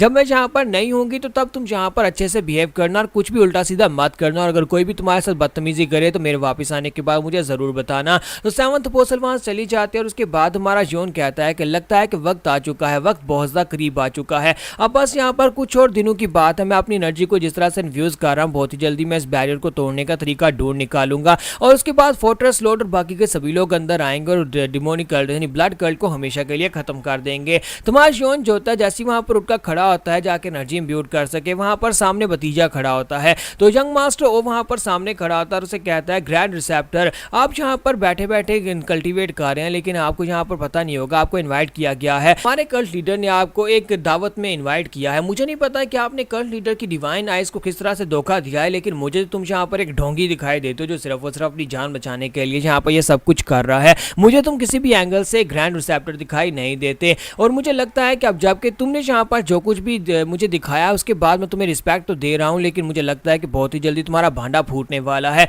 और जब तुम्हारा भांडा फूट जाएगा उसके बाद मैं तुम्हें रिस्पेक्ट नहीं दूंगा, ना ही तुम्हें ग्रैंड रिसेप्टर कहूंगा, बल्कि तुम्हें गर्दन से पकड़ूंगा और उसके बाद खुद तुम्हें घसीटता हुआ यहाँ से बाहर फेंकूंगा। तुम्हारा जॉन उसे कहता है कि तुमने क्या कहा, आखिर तुम कहना क्या चाहते हो, डायरेक्टली बात करो। तो इसी के साथ ही वो लड़का अपनी पावर्स को रिलीज करता है और उसे कहता है कि खुद अपने आप को मार डालो तो तुम्हारे लिए बेहतर रहेगा, क्योंकि जब मैं जहाँ पर तुम्हें मारूंगा तुम्हारे लिए ज्यादा बुरा होने वाला है। तुम्हारा जॉन उसकी बातें सुनने के बाद गुस्सा होने की बजाय इसी के साथ से वहां पर एनर्जी महसूस होती है। जॉन को वहां पर ग्रीन कलर की एनर्जी महसूस होती है और ये एनर्जी फोर्ट्रेस लॉर्ड की होती है। तो वो कहता है कि ये क्या, मुझे लगता है कि फोर्ट्रेस लॉर्ड यहीं पर आसपास ही हैं। तो वो उस लड़के को इग्नोर कर देता है और कहता है कि अपनी बकवास बंद करो, मेरे पास इतना समय नहीं है तुम्हारे साथ बात करने के लिए। और मास जॉन उसे छोड़कर वहां पर से आगे भाग जाता है। तो जॉन भागता हुआ साइड के ऊपर जाता है, पहले बाहर जाता है, फिर साथ ही दीवार के पास पहुंच जाता है जहां पर स्पिरिचुअल एनर्जी महसूस होती है। तो जैसे ही वो साइड के ऊपर पहुंचता है तो वहां पर बैरियर के दूसरी तरफ फोर्ट्रेस लॉर्ड खड़ी होती हैं, लेकिन शायद फोर्ट्रेस लॉर्ड उसे देख नहीं पा रही होती। तो जॉन वहां पर सामने खड़ा अपनी मास्टर को देखता है और मास्टर को देखने के बाद सोच रहा होता है कि ये क्या, लगता है कि मास्टर मुझे देख नहीं पा रही।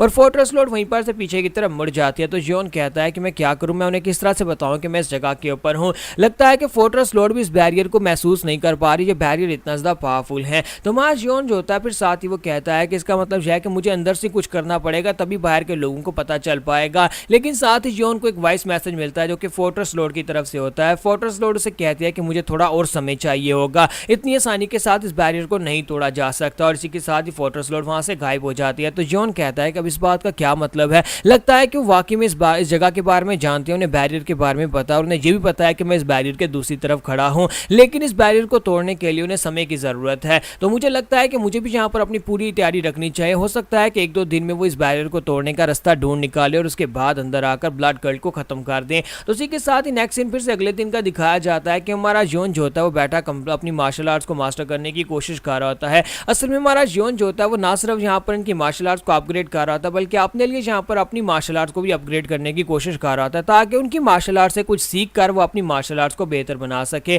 जब वो वहां पर बैठा होता है तो एक लड़की उसके पास आती है और उसे कहती है, ग्रैंड रिसेप्टर, कल आपको लड़के ने बताया होगा कि आज यहाँ पर एक बैंक्वेट मीटिंग होने वाली है, तो आपको उस बैंक्वेट में बुलाया गया है। तो हमारा जॉन जो होता है वहीं पर से लीडर पैलेस के हाल में पहुंच जाता है। कल लीडर के पैलेस में वहां पर बहुत सारे मेहमान बैठे होते हैं, सारे एल्डर्स वहां पर मौजूद होते हैं। और इसी के साथ ही हमारा जॉन जब वहां पर आता है तो एल्डर्स आपस में बातें कर रहे होते हैं। कुछ लोग कह रहे होते हैं कि लोगों ने किसी ढोंगी को बुला लिया है जिसे ग्रैंड रिसेप्टर बना लिया है। कुछ लोग कह रहे होते हैं कि ग्रैंड रिसेप्टर वाकई में बहुत ज्यादा महान है और एक दिन हम लोग यहाँ पर उसी की मदद से पूरे बीजिंग के ऊपर राज करने वाले हैं। जबकि कर्ड लीडर चुपचाप बैठा उन सभी की बातें वहां पर सुन रहा था। जैसे ही हमारा जॉन वहां पर पहुंचता है तो जो लोअर लेवल के जो ब्लड कल्टिस्ट होते हैं वो तो उसे वहां पर ग्रीट करते हैं, लेकिन एल्डर्स में से कोई भी उसे वहां पर ग्रीट नहीं करता। तो इसी के साथ यंग मास्टर ओज होता है वो आगे बढ़ता है और उसे कहता है, ग्रैंड रिसेप्टर, आपके यहाँ पर आने पर हमें बहुत ज्यादा खुशी हुई। आपने यहाँ पर हमारी फैमिली की बैंक्वेट पार्टी की इन्विटेशन को कबूल किया, इसके लिए आपका बहुत बहुत शुक्रिया। मैं तो बस यहाँ पर यही चाहता था कि आप यहाँ पर जरूर आए और हमें इस बात की बहुत ज्यादा खुशी हुई है। यहीं पर एक अपोस्टल जो होता है वो कहता है कि तुम लोग ये कहना चाहते हो कि ये कचरा जो कि रुइन फोर्ट्रेस से है ये हमारा ग्रैंड रिसेप्टर बनेगा जिसकी कल्टीवेशन खुद बहुत ज्यादा लो है। जबकि एक दूसरा अपोस्टल कहता है, लेकिन अभी तक यहाँ पर कोई भी रिजल्ट्स प्रोड्यूस नहीं कर पाया, तो मुझे लगता है कि इसे उठाकर बाहर फेंक देना चाहिए या फिर इसे मार देना चाहिए, इसका कोई फायदा नहीं है। तो यंग मास्टर ओ से कहता है कि प्लीज इन सभी लोगों की बातों को इग्नोर करना, ये सभी तो बेवकूफ लोग हैं जो बस यहाँ पर उनके मुंह में जो आ रहा है बकते जा रहे हैं, तुम्हें इनकी परवाह करने की जरूरत नहीं है। हमारे जॉन को भी इस बात की समझ आ जाती है कि ये सभी लोग उसकी इंसल्ट कर रहे हैं और कल्ट लीडर कुछ बोल नहीं रहा है। इसका मतलब यह है कि कल्ट लीडर भी यही चाहता है कि मैं यहाँ पर अपनी पावर्स को शो करवाऊं कि मेरे पास कुछ है भी या नहीं, या तो मैं यहाँ पर अपनी पावर्स के साथ उन्हें अमेज करूं या फिर वो लोग मुझे मार डालेंगे। तो यहाँ पर हमारी एपिसोड 71 का एंड करेंगे और नेक्स्ट एपिसोड में देखेंगे यंग मास्टर ओ हमारे जॉन के लिए मुश्किल क्रिएट करेगा, लेकिन हमारा जॉन क्या उस मुश्किल से निकल पाएगा या नहीं। तो गाइस कैसे हैं आप सब लोग। डिवाइन डेथ स्टार की एपिसोड 72 के साथ हाजिर हो। तो लास्ट एपिसोड के एंड पे हमने देखा था कि हमारा जॉन जो होता है बुरी तरह से फंस जाता है, क्योंकि वहां पर थर्ड अपोस्टल का भतीजा जो होता है वो जानबूझकर उसे बैंक्वेट पार्टी में बुला कर लाता है, जहां पर बाकी के अपोस्टल्स जो होते हैं उसके बारे में काफी सारी बातें करते हैं। तो हमारा जॉन समझ जाता है कि यहाँ पर इनके सेक्टर लीडर इनसे कोई बात नहीं कर रहा है। इसका मतलब यह है कि वो भी जानना चाहता है कि मैंने यहाँ पर पिछले कुछ दिनों में क्या इंप्रूव किया है, क्या मैं वाकई में उनका ग्रैंड रिसेप्टर बनने के लायक भी हूँ या नहीं। भतीजा उसे कहता है कि ये स्पेशल स्पेशल बैंक्वेट पार्टी गो फैमिली की तरफ से रखी गई और गो फैमिली के लोगों ने कल्ट लीडर से कहा था कि ये बड़ी बैंक्वेट पार्टी रखी जाए और मैंने यहाँ पर पर्सनली तुम्हें इनवाइट किया है। प्लीज माफ करना कि तुम्हें एडवांस में बताया नहीं जा सका, तुम्हें पहले नहीं बताया जा सका। तुम इस बात को समझ सकते हो, तुम्हें अचानक यहाँ पर बुलाया गया है। तुम्हारा जियोन उसकी सारी चालें समझ रहा होता है कि ये बस यहाँ पर उसे उसका मजाक उड़वाना चाहता है और उसे नुकसान पहुंचाना चाहता है। लेकिन माय जियोन की नजर उसके गले में पहने हुए उस नेकलेस की तरफ जाती है जहां पर एक छोटा सा बीड लगा होता है। वो बीड जो होता है खास किस्म का बीड होता है जिसे पॉइजन वेडिंग पर्ल कहा जाता है। ये एक ऐसा बीड होता है जो कि किसी भी किस्म के पॉइजन को डिटॉक्सिफाई कर सकता है। अगर आपको पॉइजन दिया गया हो तो ये उस पॉइजन को डिटॉक्सिफाई कर सकता है। तो हमारा जियोन कहता है कि ये एक बहुत ही खास और बेशकीमती तोहफा है। अगर मैं इस लड़के से किसी तरह से ये छीन लेता हूं तो ये मेरे काम आएगा। तो जियोन आके पड़ता है जाकर सेक्टर लीडर को ग्रीट करता है। जब वो सेक्टर लीडर को ग्रीट करता है तो उनमें से एक अपोस्टल कहता है कि सेवंथ अपोस्टल हर वक्त इसके आसपास घूमती रहती है जिसकी वजह से कोई कभी इसका कुछ भी नहीं बिगाड़ पाता। लेकिन अब जबकि इस बैंक्वेट पार्टी में से बुलाया गया तो मुझे लगता है कि इसका पूरी तरह से मजाक उड़ाया जाएगा और साथ ही इसकी पावर्स को भी पूरी तरह से देखा जाएगा। तो सेक्टर लीडर उन लोगों से कहता है कि चलो ठीक है, अब मैं यहाँ पर तुम्हारे सामने कंग्रेचुलेटरी स्पीच देने वाला हूं और उसके बाद हम लोग बात करेंगे आगे क्या करना है। तो सेक्टर लीडर अपना ग्लास उठाकर सभी के सामने आकर खड़े हो जाते हैं और कहते हैं कि तुम सभी लोग हमारे कल्ट के पिलर हो। अब जबकि बहुत ही जल्दी वो दिन आने वाला है जिस दिन हम तुम सभी लोगों को अपने एक्स्ट्रा ऑर्डिनरी मार्शल आर्ट्स को दिखाना पड़ेगा। अपने टैलेंट को दिखाकर हम लोग पूरी म्यूरम के ऊपर राज करने वाले हैं। पूरे म्यूरम के अंदर पूरे बीजिंग के ऊपर हमारा ही कब्जा होने वाला है। हम लोग जहां पर अपने इस स्पेशल स्किल्स की मदद से हम लोग पूरी दुनिया के ऊपर राज करेंगे। ये लड़का जिसे हम लोग म्यूरम से लेकर आए हैं, इसे हमने ग्रैंड रिसेप्टर बनाया ताकि ये हमारी ब्लड शूरा आर्ट्स को पूरी तरह से मॉडिफाई कर सके और तुम्हारे सुर्ख बालों को ब्लैक में चेंज कर सके और उसके बाद हम लोग आम लोगों में घुल मिल जाएंगे और उसके बाद हम लोग म्यूरम के अंदर से घुसकर उनको खोखला करना शुरू करेंगे ताकि हम लोग एक दिन सभी के ऊपर राज कर सके।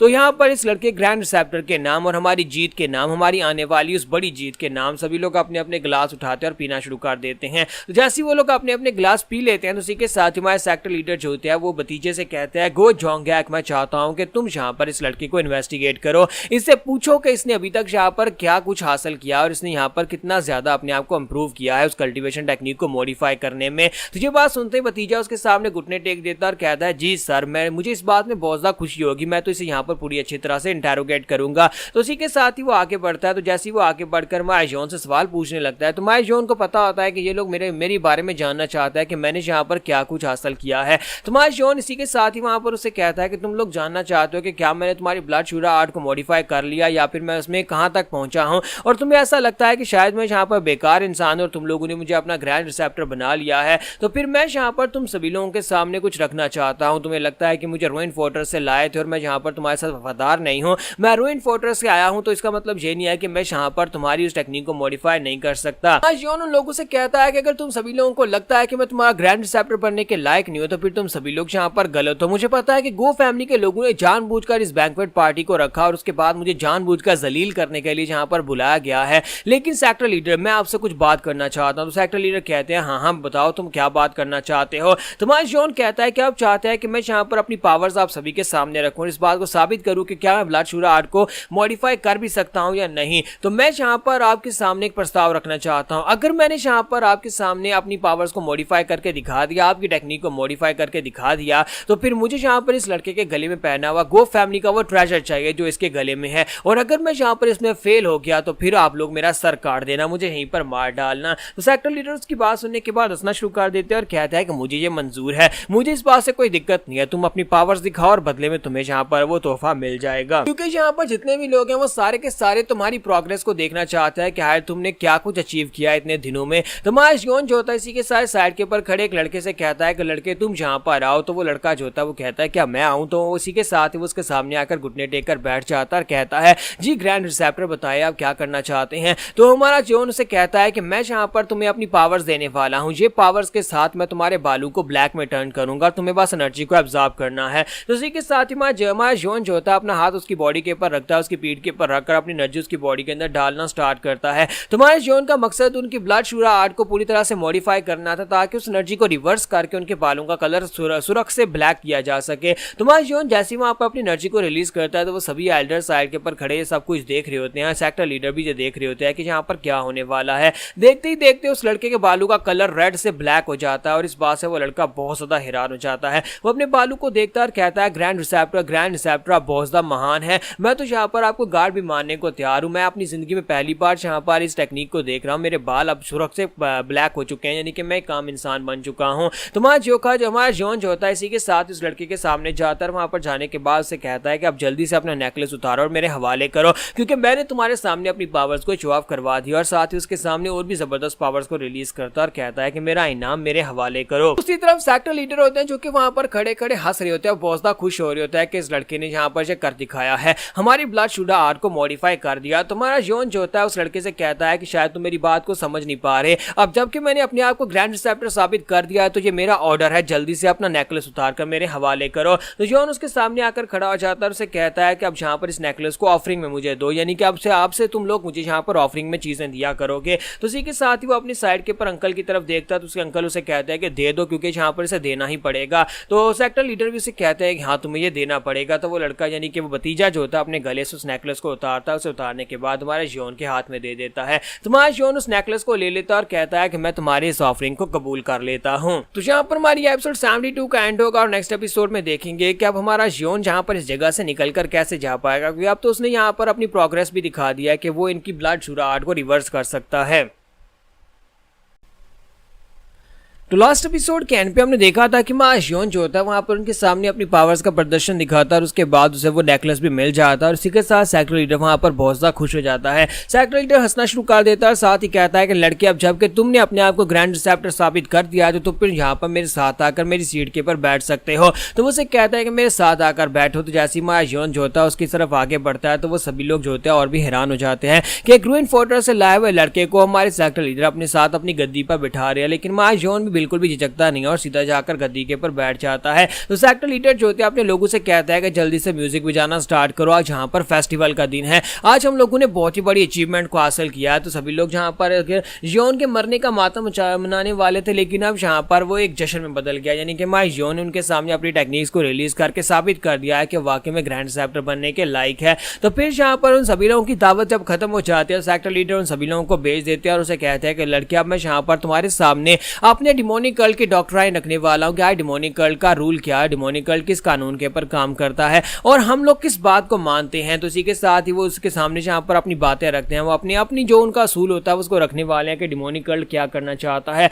तो वो लोग जहां पर ब्लड फ्लेम कल्ट के लोग दुनिया के ऊपर राज करना चाहते हैं, वो लोग इस बात को मानते हैं कि दुनिया में वैसे ही तो बहुत ज्यादा खून खराबा है, लेकिन अगर हम लोग दुनिया के अंदर और ज्यादा खून खराबा मचाकर एक दिन हम लोग राज करेंगे तो हम लोग पिछले 100 सालों से इस जगह के ऊपर इस बैरियर के अंदर छुपे हुए हैं, हम लोग यहाँ से बाहर निकल कर जा सकते हैं और जाकर दुनिया के ऊपर राज कर सकते हैं। वही दुनिया के ऊपर राज करेगा जो स्ट्रॉन्गर होगा, वो ट्रू गार्ड बनकर दुनिया को अपने सामने घुटनों पर झुका सकता है और सभी लोग उनके सामने घुटने टेककर उनकी पूजा करेंगे। ठीक है, साथ ही हमारे जो सेक्टर लीडर होते हैं वो यहाँ पर मिंग एम्पायर और जान एम्पायर की मिसालें भी देते हैं कि ये एम्पीरियल फैमिलीज जो है तुम्हें लगता है कि ये इतनी ज्यादा प्रॉस्पर है या फिर लोगों का ध्यान रखते हैं, नहीं ऐसा कुछ भी नहीं है। यहाँ पर बीमारियां फैलती हैं, महामारियां फैलती हैं जिसकी वजह से लोग मरते हैं, भुखमरी फैलती है जिसकी वजह से लोग मरते हैं। और ये सब कुछ क्यों होता है? क्योंकि ऊपर के बैठे हुए लोग वो लोग अपने तिजोरियां भर कर रखते हैं, उनके पास खाना होता है, उनके पास सब कुछ होता है, लेकिन बीमारियां सिर्फ गरीब लोगों के लिए फैलती हैं। तो गरीब लोगों के लिए यहाँ पर हम लोग गार्ड बनकर जाएंगे, हम लोग इंपीरियल फैमिली को भी खत्म कर देंगे और एक दिन हम लोग यहाँ पर नया राज स्थापित करेंगे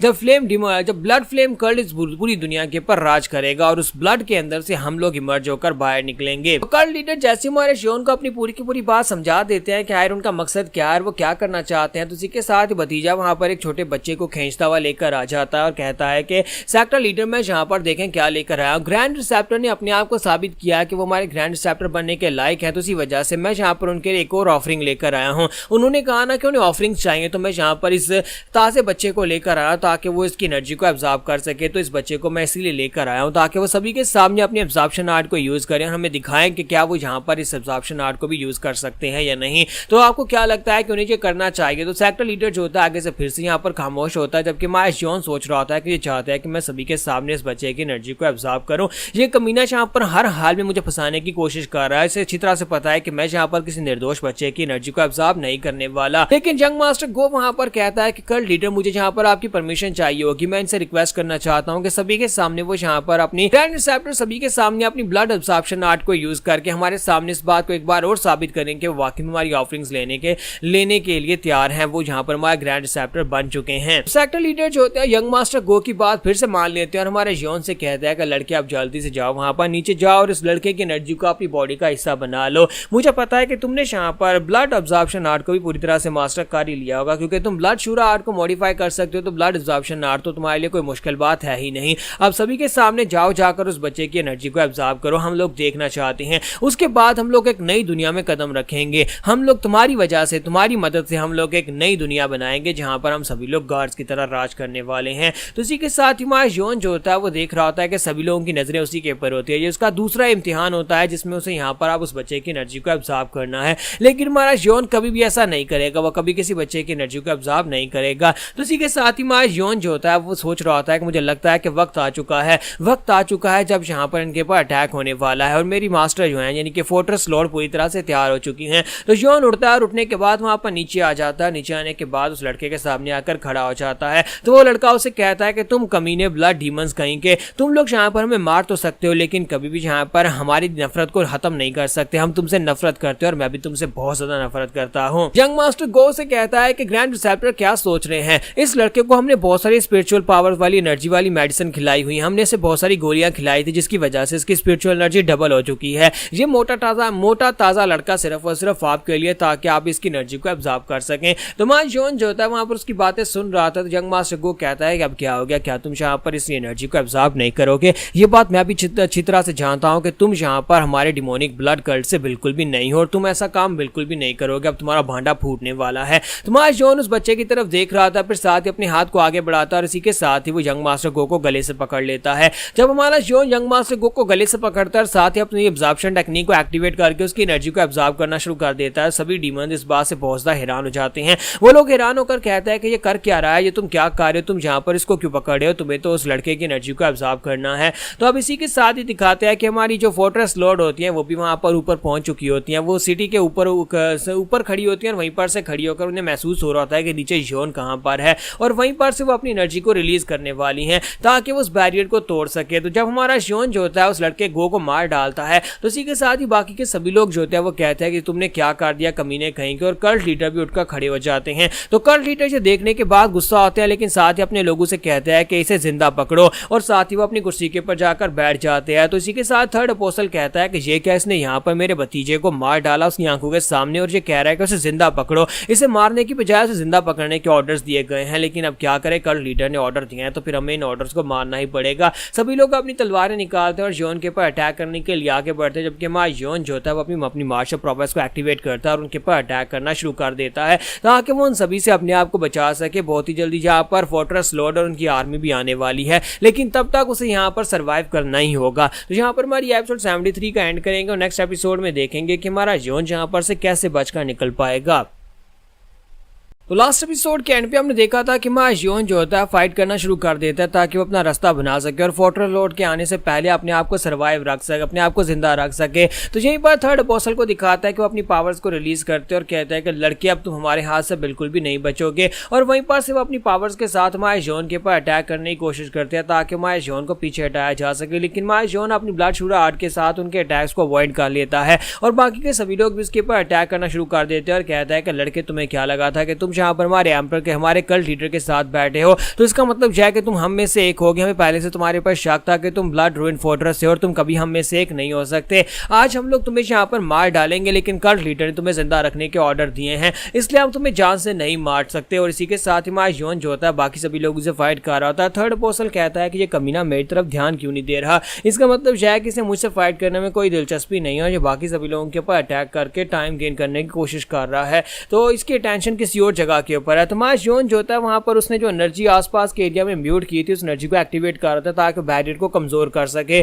तो जैसे जैसे हमारा जोन बैरियर को कमजोर कर रहा था थर्ड लीडर कहता है कि मुझे तुम्हारे बारे में सब कुछ पता है, तुम जिंजी काउंटी में जियोंग फैमिली से हो ना। जियोंग फैमिली के फादर ने यहाँ पर बहुत सा राज किया उस फर्टाइल लैंड के ऊपर, लेकिन असल में वो राज करने लायक था नहीं। जियोंग फैमिली एक बहुत ही कमजोर फैमिली थी। उसने यहाँ पर रूइन फोर्ट्रेस की एक लड़की के साथ शादी कर ली, उनके क्लैन की लड़की से शादी करके ये सब कुछ हासिल किया, लेकिन असल में वो लोग यहाँ पर इस लायक तो थे ही नहीं। इसी वजह से हम लोगों ने स्वर्ड क्लैन के साथ मिलकर तुम्हारी फैमिली को बर्बाद कर दिया, तुम्हारे पूरे क्लैन को तबाह कर दिया, और उसके बावजूद अब तुम यहाँ पर हमारे सामने खड़े हो। क्या तुम बदला लेने के लिए आए थे? क्या तुम हमसे बदला लेना चाहते हो? लेकिन हमारे लीडर ने कहा है कि तुम्हें जिंदा छोड़ना है तो मैं यहाँ पर तुम्हारे बाजू काट दूंगा, क्योंकि अब हमें यहाँ पर तुम्हारे बाजू की जरूरत नहीं है। अब जबकि तुम ब्लड शुरा आर्ट को अपने मुंह से मॉडिफाई कर सकते हो तो फिर हमें तुम्हारी जरूरत, यानी तुम्हारे हाथों और पैरों की जरूरत तो बिल्कुल भी नहीं है। बस तुम्हें जिंदा रखना है, मैं तुम्हें यहाँ पर जिंदा रखूंगा और तुम्हारी स्किन को छीलना स्टार्ट करूंगा। तो थर्ड लीडर जो होते हैं वहां पर बस बातें किए जा रहे होते, जबकि माजियोन जो होता है उनके लोगों को वहां पर मारते जा रहा होता है।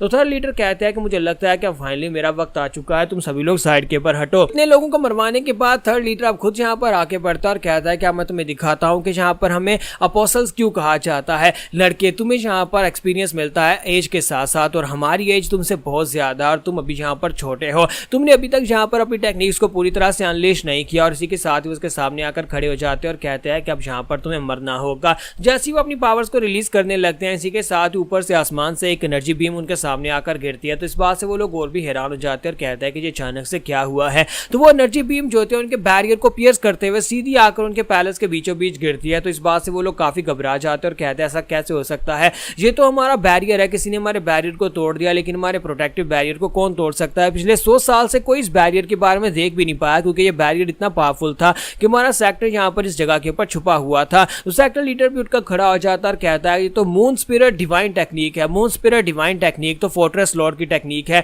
जैसे वहां पर मून स्पिरिट डिवाइन टेक्निक के साथ एक एनर्जी बीम वहां पर गिरती है तो एक जबरदस्त धमाका होता है, उनका बैरियर ऊपर से टूट जाता है, सभी लोग आसपास गिर जाते हैं और वहीं पर से दिखाते हैं कि फोर्ट्रेस लॉर्ड ऊपर खड़ी होती है। तो कट लीडर जो होता है फोर्ट्रेस लॉर्ड की तरफ देखता है और फोर्ट्रेस लॉर्ड वहीं पर नीचे उतर आती है। तो नीचे उतरने के बाद उनके सामने आकर खड़ी हो जाती है। तो वो कहता है ये इम्पॉसिबल है, तुमने ये कैसे कर लिया। जबकि इसी के साथ ही हमारी फोर्ट्रेस लॉर्ड जो होती है वहां पर उन सभी लोगों की तरफ घूर घूर कर देख रही होती है। और तो थर्ड अपोस्टल जो होता है वो कहता है कि वाकई में यही फोर्ट्रेस लॉर्ड है। इसके बारे में कहा जाता है कि इस वक्त पूरे म्यूरियम में से ज्यादा स्ट्रॉन्गर कोई भी नहीं है। हम लोग तो यहाँ पर इसकी मार्शल आर्ट्स को देख भी नहीं पा रहे कि इसकी मार्शल आर्ट्स कितनी स्ट्रॉन्गर है। तो थर्ड अपोस्टल जो होता है इसी के साथ चलाकर कहता है कि इस लड़की को मार डालो, अभी इसको मार डालो। जैसी वो इतनी बात करता है इसी के साथ उसकी गर्दन काट के ग्राउंड के ऊपर गिर जाती है। तो ये देखने के बाद वो सभी लोग और भी ज्यादा घबरा जाते हैं कि फोर्ट्रेस लॉर्ड तो कुछ ज्यादा ही स्ट्रॉन्गर है, उसने यहाँ पर सिर्फ एक ही अटैक में अपोस्टल को मार डाला है। तो कल्ट लीडर जो होता है अभी भी यहाँ पर सामने देख रहा होता है। हमारा योन जो होता है वो भी वहां पर रस्सियों के साथ बंधा हुआ था ब्लड शुरा की, तो वो भी अपने आप को आजाद करवा लेता है और फोर्ट्रेस लॉर्ड से कहती है क्या तुम ठीक हो। तुम्हारा योन कहता है जी मास्टर मैं बिल्कुल ठीक हूँ।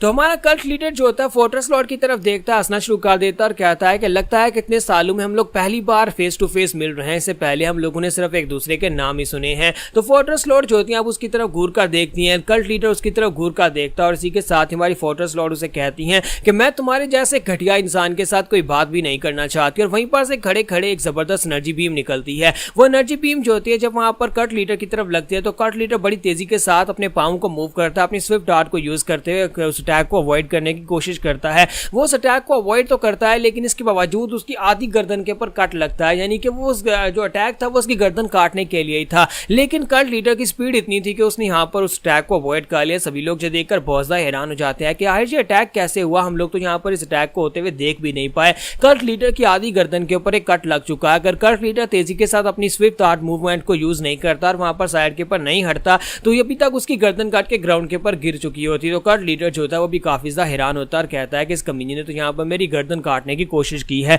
इसका मतलब यह है कि ये फाइट बहुत ज्यादा टफ होने वाली है। तो देखते ही देखते कट लीडर की गर्दन जो होती है वापस से अपनी जगह के ऊपर हील हो जाती है और वो जोर जोर से हंसना शुरू कर देता है और कहता है कि फाइनली लगता है कि वक्त आ गया है, फाइनली वहां पर वक्त आ चुका है फाइट करने का, फोर्ट्रेस लॉर्ड से फाइट करने का और देखने का कि क्या वाकई में ये पूरी दुनिया में सबसे ग्रेटेस्ट मार्शल मास्टर कहलाने के लायक है या नहीं। तो कट लीडर जो होता है वहां पर अपनी डिमोनिक ब्लड आर्ट्स को यूज करता है और सामने से गायब हो जाता है, जबकि फोर्ट्रेस लॉर्ड भी सामने से गायब हो जाती है। दोनों यहाँ पर इमेंस स्पीड को यूज कर रहे होते हैं, दोनों यहाँ पर पावरफुल फाइट करने वाले हैं। दोनों गायब होने के बाद उस बैरियर के ऊपर चले जाते हैं, यानी अपनी कर्ल्ट के ऊपर चले जाते हैं और वहां पर जाकर एक दूसरे के ऊपर अटैक कर रहे होते हैं। जैसे जैसे वो एक दूसरे के ऊपर अटैक करते हैं इतना पावरफुल प्रेशर रिलीज हो रहा था दोनों के अपने स्ट्राइक्स को टकराने की वजह से, ये जगह जगह के ऊपर धमाके हो रहे थे। जहां भी जाकर वो टकराते हैं वो माउंटेन टूट जाती है, वो पैलेस टूट जाते हैं और वहां पर बहुत ही पावरफुल शॉक वेव्स निकल रही होती हैं। तो दूसरी तरफ हमारा योन जो होता है वो भी पैलेस के अंदर से भागकर बाहर निकल आता है। जब वो बाहर निकलता है तो उनकी फोर्सेस वहां पर पहुंच चुकी होती हैं, तो उनकी फोर्सेस वहां पर आकर डिमोनिक कल्ट के यानी ब्लड कल्ट के लोगों के ऊपर अटैक कर रही होती हैं और वो लोग जो होते हैं अपने आप को बचाने की कोशिश कर रहे होते हैं। तो यहाँ पर इनके साथ जोंगनैन सेक्टर के के लोग होते हैं, नामगोंग फैमिली के लोग होते हैं और साथ में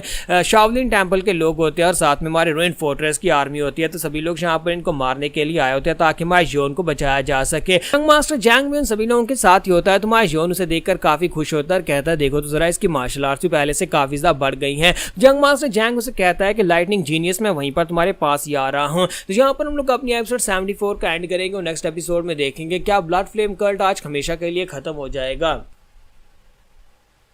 तो लास्ट एपिसोड के एंड पे हमने देखा था कि हमारे जियोन को बचाने के लिए वहां पर उसके रूइन फोर्ट्रेस सेक्टर से लोग आ जाते हैं और वो सभी लोग आकर फाइट कर रहे होते हैं। तो वहां पर काफी सारी टीमें होती है जिसमें नामगोंग क्लैन के लोग, नामगोंग के नहीं है शायद, माउंट हुआ के लोग हैं और साथ में जोंगनेन सेक्टर के लोग हैं और साथ में यहाँ पर शाओलिन टेम्पल के लोग हैं और इसी के साथ उसके अपने व्हाइट रोब के, ब्लू रोब के मास्टर्स भी होते हैं। तो इसी के साथ ही हमारा यंग मास्टर जंग जो होता है वो आगे बढ़ता है। तो ये देखने के बाद हमारा जियोन से कहता है कि देखो तो जरा इसने पहले से काफी ज्यादा अपने आप को बेहतर बना लिया और इम्प्रूव कर लिया है। जबकि साइड के ऊपर से हमारी यंग मिस निकलती है और उसे कहते हैं कि यंग मास्टर तो बताओ कि क्या तुम ठीक हो। और इसी के साथ ही वहां पर माउंट हुआ का यंग मास्टर भी होता है, यू ह्योन, वो भी यहाँ पर उन लोगों के साथ आया होता है। तो हमारा जियोन कहता है यहाँ पर तो बहुत सारे लोग आए, ये सारे के सारे तो मेरे जानने वाले लोग हैं, इसका मतलब ये सभी लोग मेरी मदद करने के लिए, मुझे बचाने के लिए जहाँ तक आए हैं। तो इसी के साथ ही सीनियर ब्रदर योंग जो होते हैं वहां पर जंप करते हुए उसके पास आते हैं और उसे कहते हैं कि लड़के कहीं तुम्हें यहाँ पर इन लोगों ने कोई नुकसान तो नहीं पहुंचाया, लेकिन तुम्हें देखकर ऐसा लग रहा है जैसे कि तुम पहले से काफी ज्यादा बेहतर हो गए हो।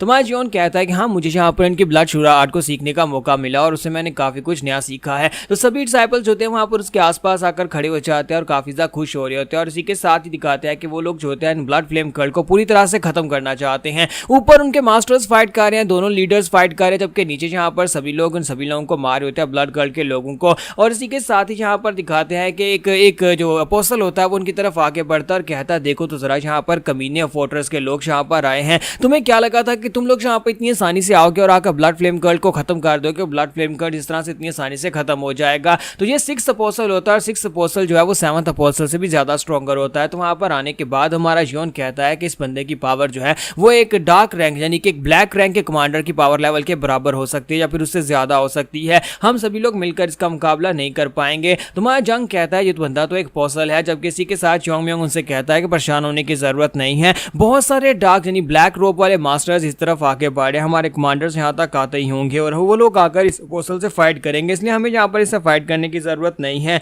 जबकि इसी के साथ ही यहाँ पर एक ब्लफ होता है, हमारे जियोन को अच्छी तरह से पता होता है कि ये ब्लफ कर रहा है। इस वक्त यहाँ पर दूसरी साइड के ऊपर उनके ब्लैक रैंक के जो मास्टर्स हैं वो फाइट कर रहे हैं और आसपास के दूसरे जो सेक्टर्स हैं उन सभी को कंट्रोल करने में उन्हें काफी ज्यादा दिक्कत हो रही है और इस सेक्टर के ऊपर अटैक करने के लिए वो अपने साथ सिर्फ डिसाइपल्स को लेकर आए हैं, यानी कि उनके पास जो आर्मी होती है वो सारी की सारी डिसाइपल्स की आर्मी होती है, जिसका मतलब यह है कि वो अपने साथ यहाँ पर किसी भी ब्लैक रोब के मास्टर को लेकर नहीं आए होंगे। तो ये बात तो वहां पर अपोस्टल भी समझ जाता है, वो इतनी बात में समझ जाता है कि इनके साथ ब्लैक रोब का कोई मास्टर नहीं आया, ये सभी लोग यहाँ पर अकेले आए हैं और इनके साथ सिर्फ रूइन फोर्ट्रेस की मास्टर आई है जो कि इस वक्त यहाँ पर ब्लड फ्लेम कल्ट के लीडर से फाइट कर रही है और बाकी के अपोस्टल्स जो आसपास के सेक्टर्स के ऊपर जाकर अटैक कर रहे हैं उन सभी से फाइट करने के लिए इनके ब्लैक रोब के मास्टर्स की जरूरत है। तो इसी के साथ ही अपोस्टल उनसे कहता है कि माउंट हुआ, जोंगनेन, शाओलिन और जितने बड़े सेक्टर्स हैं, लेकिन इन सेक्टर्स में से कोई एक एल्डर भी यहाँ पर नहीं आया। तो मुझे एक बात तो बताओ, क्या है तुम उन लोगों ने अपने एल्डर्स को यहाँ पर क्यों नहीं भेजा, सिर्फ बच्चों को क्यों भेजा है? इसका मतलब यह है कि कोई भी यहाँ पर तुम्हारे रूइन ब्लड फोर्ट्रेस, तुम्हारे रूइन फोर्ट्रेस का साथ देने को तैयार नहीं है। अगर वो लोग तुम्हारे रूइन फोर्ट्रेस का साथ देने को दिल से तैयार होते तो अपने किसी ना किसी एल्डर को तो जरूर भेजते। कि इसका मतलब यह है ना कि वो लोग अपने एल्डर्स को भेजना ही नहीं चाहते, वो लोग इस सब में इन्वॉल्व नहीं होना चाहते। जियोन भी समझ जाता है कि इसको इस बात की समझ आ चुकी है कि यहाँ पर हमारे पास कोई भी एल्डर नहीं है और ना ही हमारे पास यहाँ पर ब्लैक रोब के मास्टर्स हैं। इसका मतलब यह है कि उसकी हिम्मत पहले से ज्यादा बढ़ जाएगी और हमारे पर अटैक कर सकता है और उसके साथ ही जो उन सभी के हौसले बढ़ते जा रहे हैं। उन सभी को ये बात पता है कि हमारे पास सिर्फ और सिर्फ डिसाइपल्स हैं, तो उन लोगों को चारों तरफ से घेर लिया जाता है। सभी बच्चे सेंटर में होते हैं और वहां पर आसपास काफी सारे मास्टर्स निकल कर आ जाते हैं और उन्हें चारों तरफ से घेर लिया गया होता है और ये सभी लोग यहाँ पर इन सभी बच्चों को मारने वाले हैं, क्योंकि उन्हें लगता है कि अगर यहाँ पर राइटियस फैक्शंस के भविष्य को खत्म करना है तो उसके लिए इन सभी बच्चों को मार दिया जाए तो ज्यादा बेहतर है। सभी बच्चे मर जाएंगे तो उनका भविष्य खत्म हो जाएगा। तो हमारा जियोन जो होता है उन लोगों से कहता है कि सीनियर्स, क्या तुम लोग मेरी मदद कर सकते हो? क्या तुम थोड़ी देर के लिए मेरे प्रोटेक्टर बन सकते हो? मुझे एक नई टेक्निक को अनलीश करना है। तो ये बात सुनने के बाद सीनियर्स जो होते हैं वो कहते हैं हाँ क्यों नहीं, हम तुम्हारे लिए इतना जरूर करेंगे। और इसी के साथ ही हमारा जियोन कहता है कि अब जबकि तुम लोग यहाँ पर मेरे साथ हो तो मुझे किसी बात की कोई टेंशन नहीं है। अब मैं यहाँ पर एक मिशन पूरा करने वाला हूँ, मैंने यहाँ पर तैयारी कर रखी है और उस तैयारी को अनलीश करने के लिए मुझे बस थोड़ा सा समय चाहिए होगा और तुम लोग यहाँ पर मेरे लिए टाइम बाई करोगे। क्या तुम लोग करोगे? तो इसी के साथ ही ब्लू रैंक के मास्टर्स आगे बढ़ते हैं ताकि वो आगे बढ़कर और उसके लिए टाइम बाई कर सके और उसे यहाँ पर सेफ रख सके जब तक वो अपनी टेक्निक को पूरी तरह से अनलिश नहीं करता। तो हमारा जियोन demon slaying gentle flowing strike technique को यूज करने वाला है और इसी के साथ ही यहाँ पर उसने आसपास पूरे पैलेस के अंदर जहां जहां भी उसने अपनी एनर्जी को इम्ब्यूड किया हुआ था वो सारी की सारी एनर्जी को एक्टिवेट करने वाला है। तो उसके इतनी सारी एनर्जी को एक्टिवेट कर उस पूरे पैलेस के अंदर एनर्जी को जगह जगह के ऊपर डालने का मकसद सिर्फ और सिर्फ यही नहीं था कि वो बाहर के बैरियर को कमजोर कर सके, बल्कि उसका मकसद ये भी था कि वो यहाँ पर एक बहुत ही खास किस्म की मार्शल आर्ट्स को परफॉर्म कर सके, क्योंकि इस सेक्टर के अंदर वो लोग यहाँ पर जिस ब्लड शूरा आर्ट को मास्टर करते हैं उस ब्लड शूरा आर्ट को अगर रिवर्स कर दिया जाए तो वही ब्लड शूरा आर्ट इन लोगों की मौत बन जाएगी। यानी कि इन लोगों ने जिस स्पेशल ब्लड फ्लेम कल्ट की टेक्निक को मास्टर किया हुआ है हमारा जियोन उसी को रिवर्स करने वाला है। तो हमारा जियोन जो होता है उन सभी एक्टिव पॉइंट्स को एक्टिवेट करता है जहां पर उसने एनर्जी को ऐड किया था। तो अपोस्टल आगे बढ़ता है, कहता है कमीने हम तुम्हें कुछ भी ऐसा नहीं करने देंगे, मुझे पता है कि तुम कुछ प्लानिंग कर रहे हो। तो बड़ी तेजी के साथ भागता हुआ आगे बढ़ता है ताकि जियोन के ऊपर अटैक कर सके, लेकिन इसी के साथ ही वहां पर दिखाता है कि शाओलिन के मॉन्क्स जो होते हैं वो आगे बढ़ते हैं और कहता है सबसे पहली शील्ड हम लोग बनेंगे और हम लोग यहाँ पर अपनी 101 आरहार टेक्निक को यूज करते हुए इन लोगों को ब्लॉक करेंगे। और इसी के साथ ही वो जो होता है यानी शाओलिन मॉन्क जो होता है वो आगे बढ़ता है और आकर उसके ऊपर अटैक करता है और साथ ही वो लोग अपने बाकी के सभी डिसाइपल्स जो होते हैं वो लोग भी आगे बढ़ते हैं, सभी लोग मिलकर उनके ऊपर अटैक करते हैं ताकि उन सभी को हमारे जोन के करीब आने से रोका जा सके। तो यहाँ पर एक बहुत ही बड़ी बैटल छिड़ जाती है जहाँ पर डिसाइपल्स वर्सेस दूसरी तरफ से ब्लड फ्लेम कल्ट के करिंदे होते हैं, सभी लोग मिलकर एक दूसरे के ऊपर अटैक कर रहे होते हैं और हमारा जोन वहां पर सभी के बीचों बीच खड़ा अपनी एनर्जी को रिलीज कर रहा था और आसपास के जितने भी उसके पॉइंट्स होते हैं सभी को एक्टिवेट कर रहा होता है ताकि उन सभी के अंदर से अपनी एनर्जी को एक्टिवेट करके एक नई टेक्निक को बनाया जा सके और उस टेक्निक के साथ ब्लड फ्लेम कल्ट के लोगों को मारा जा सके। तो यहाँ पर हमारी एपिसोड 75 का एंड होगा। नेक्स्ट एपिसोड में देखेंगे क्या हमारा जियोन सभी ब्लड फ्लेम कल्ट के लोगों को एक ही बार में मार पाएगा या नहीं। तो गाइस कैसे हैं आप सब लोग। तो लास्ट एपिसोड के एंड पे हमने देखा था कि हमारा जियोन जो होता है वहां पर उस पूरे सेक्टर के अंदर जहां जहां भी उसने अपनी एनर्जी को एम्ब्यूट किया था वो सारी एनर्जी को एक्टिवेट कर देता है और सभी सारी एनर्जी के साथ वहां वो एक बहुत ही स्पेशल आर्ट को परफॉर्म करने वाला है जिसे रिवर्स ब्लड शूरा आर्ट कहते हैं। रिवर्स ब्लड शूरा आर्ट के साथ यहाँ पर जितने भी यहाँ पर डिमोनिक लोग हैं उन सभी की कल्टिवेशन जो है वो एक तो सील हो जाएगी और साथ ही उन सभी लोगों की जो रीजनरेशन की एबिलिटी है वो भी खत्म हो जाएगी। तो इसी के साथ जैसे ही वहां पर एक लड़के को महसूस होता है दूसरा लड़का उसके ऊपर स्ट्राइक लगाता है तो वो ग्राउंड के ऊपर गिरकर मर जाता है और वहां पर दिखाता है कि सभी के सभी जितने ब्लड फ्लेम कल्टिस्ट होते हैं उन सभी की बॉडी के अंदर कुछ चेंजेस हो रहे होते हैं, वो खुद ब खुद वहां पर चलाना शुरू कर देते हैं, ग्राउंड के ऊपर गिर जाते हैं। ये देखने के बाद सभी लोग काफी हैरान होते हैं और कहता है कि ये क्या हो रहा है, यहाँ पर जो ब्लड कल्टिस्ट अचानक से कमजोर क्यों हो रहे हैं, ये लोग खुद ही यहाँ पर ग्राउंड के ऊपर गिरना शुरू कर दिया है। तो इसी के साथ ही हमारा जियोन वहां पर से एक तलवार उठाता है, तलवार उठाने के बाद बैल्कनी में जाकर खड़ा हो जाता है, अपनी तलवार को ऊपर आसमान की तरफ उठाता है, वो तलवार चमक रही होती है, उस तलवार के अंदर से रोशनी निकल रही होती है और जहां जहां पर भी वहां पॉइंट होते हैं वो सारे के सारे पॉइंट भी चमक रहे होते हैं और इसी के साथ उनका पूरा बैरियर जो होता है वो भी टुकड़े टुकड़े होना शुरू हो जाता है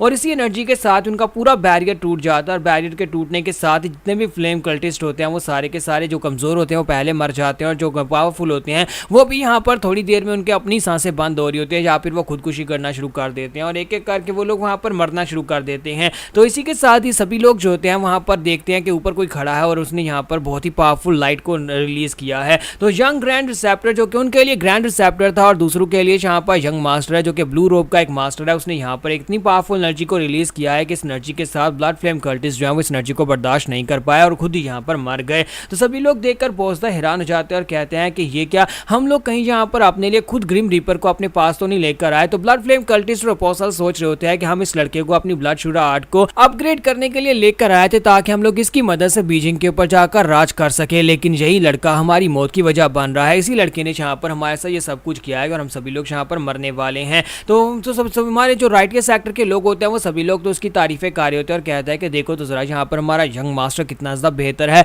जियोन ने यहाँ पर कितनी आसानी के साथ इन सभी लोगों को मार डाला है। ये वाली स्पेशल टेक्निक जो ऑर्थोडॉक्स बुद्धिस्ट सेक्टर की टेक्निक के जैसी है लेकिन उससे ज्यादा बेहतर है। तो वहाँ पर शाओलिन के मॉन्क से एक बंदा बात कर रहा था और उसे कहता है कि तुम्हें नहीं लगता है कि तुमने यहाँ पर कभी इस तरह की बुद्धिस्ट टेक्निक देखी है जो कि इन सभी लोगों की बॉडी को क्लीन कर रही है। तो वो मॉन्क से कहते हैं नहीं, मैंने अंडर द ह्यूमन इस तरह की कोई टेक्निक नहीं देखी, ये टेक्निक सिर्फ और सिर्फ यंग मास्टर जियोन की है, उसने इस टेक्निक को बनाया है। तो वहीं पर अपोस्टल को दिखाते हैं कि सिक्स अपोस्टल जो होता है वो भी हार मान लेता है और कहता है कि मुझे लगता है कि यहाँ पर सब कुछ खत्म हो चुका है, ये लड़का जिस लड़के को हम लोग खुद लेकर आए तो उस लड़के ने यहाँ पर हम सभी लोगों को मार डाला। वो से कहता है ग्रैंड रिसेप्टर या फिर तुम्हें लाइटनिंग जीनियस कहूँ, तुम शुरुआत से हमारे साथ नहीं थे और तुम्हारा कोई इरादा नहीं था हमें यहाँ पर बेहतर बनाने का या फिर हमारी आर्ट को अपग्रेड करने का। तो हमारा जॉन उसे कहता है कि तुम लोग यहाँ पर अपने आप को अपोस्टल अपोस्टल्स कहते हो, लेकिन तुम लोग यहाँ पर कुछ ज्यादा ही बात सुनी हो। अब यहाँ पर मैं इस सबको खत्म करने वाला हूँ, तुम्हारे जैसे बाकी सभी अपोस्टल्स को भी ढूंढ ढूंढ कर मार डालूंगा। और साथ ही हमारा जॉन खुद भी सोच रहा होता है कि उसके पास ज्यादा एनर्जी नहीं बची, वो ज्यादा देर तक इस आर्ट को मेंटेन नहीं करके रख पाएगा, इसलिए उसे यहाँ पर जल्दी से जल्दी इस मिशन को पूरा करना होगा। 6 अपोस्टल को जल्दी से जल्दी मारना होगा, क्योंकि 6 अपोस्टल ने उनके काफी सारे लोगों को मार डाला होता है।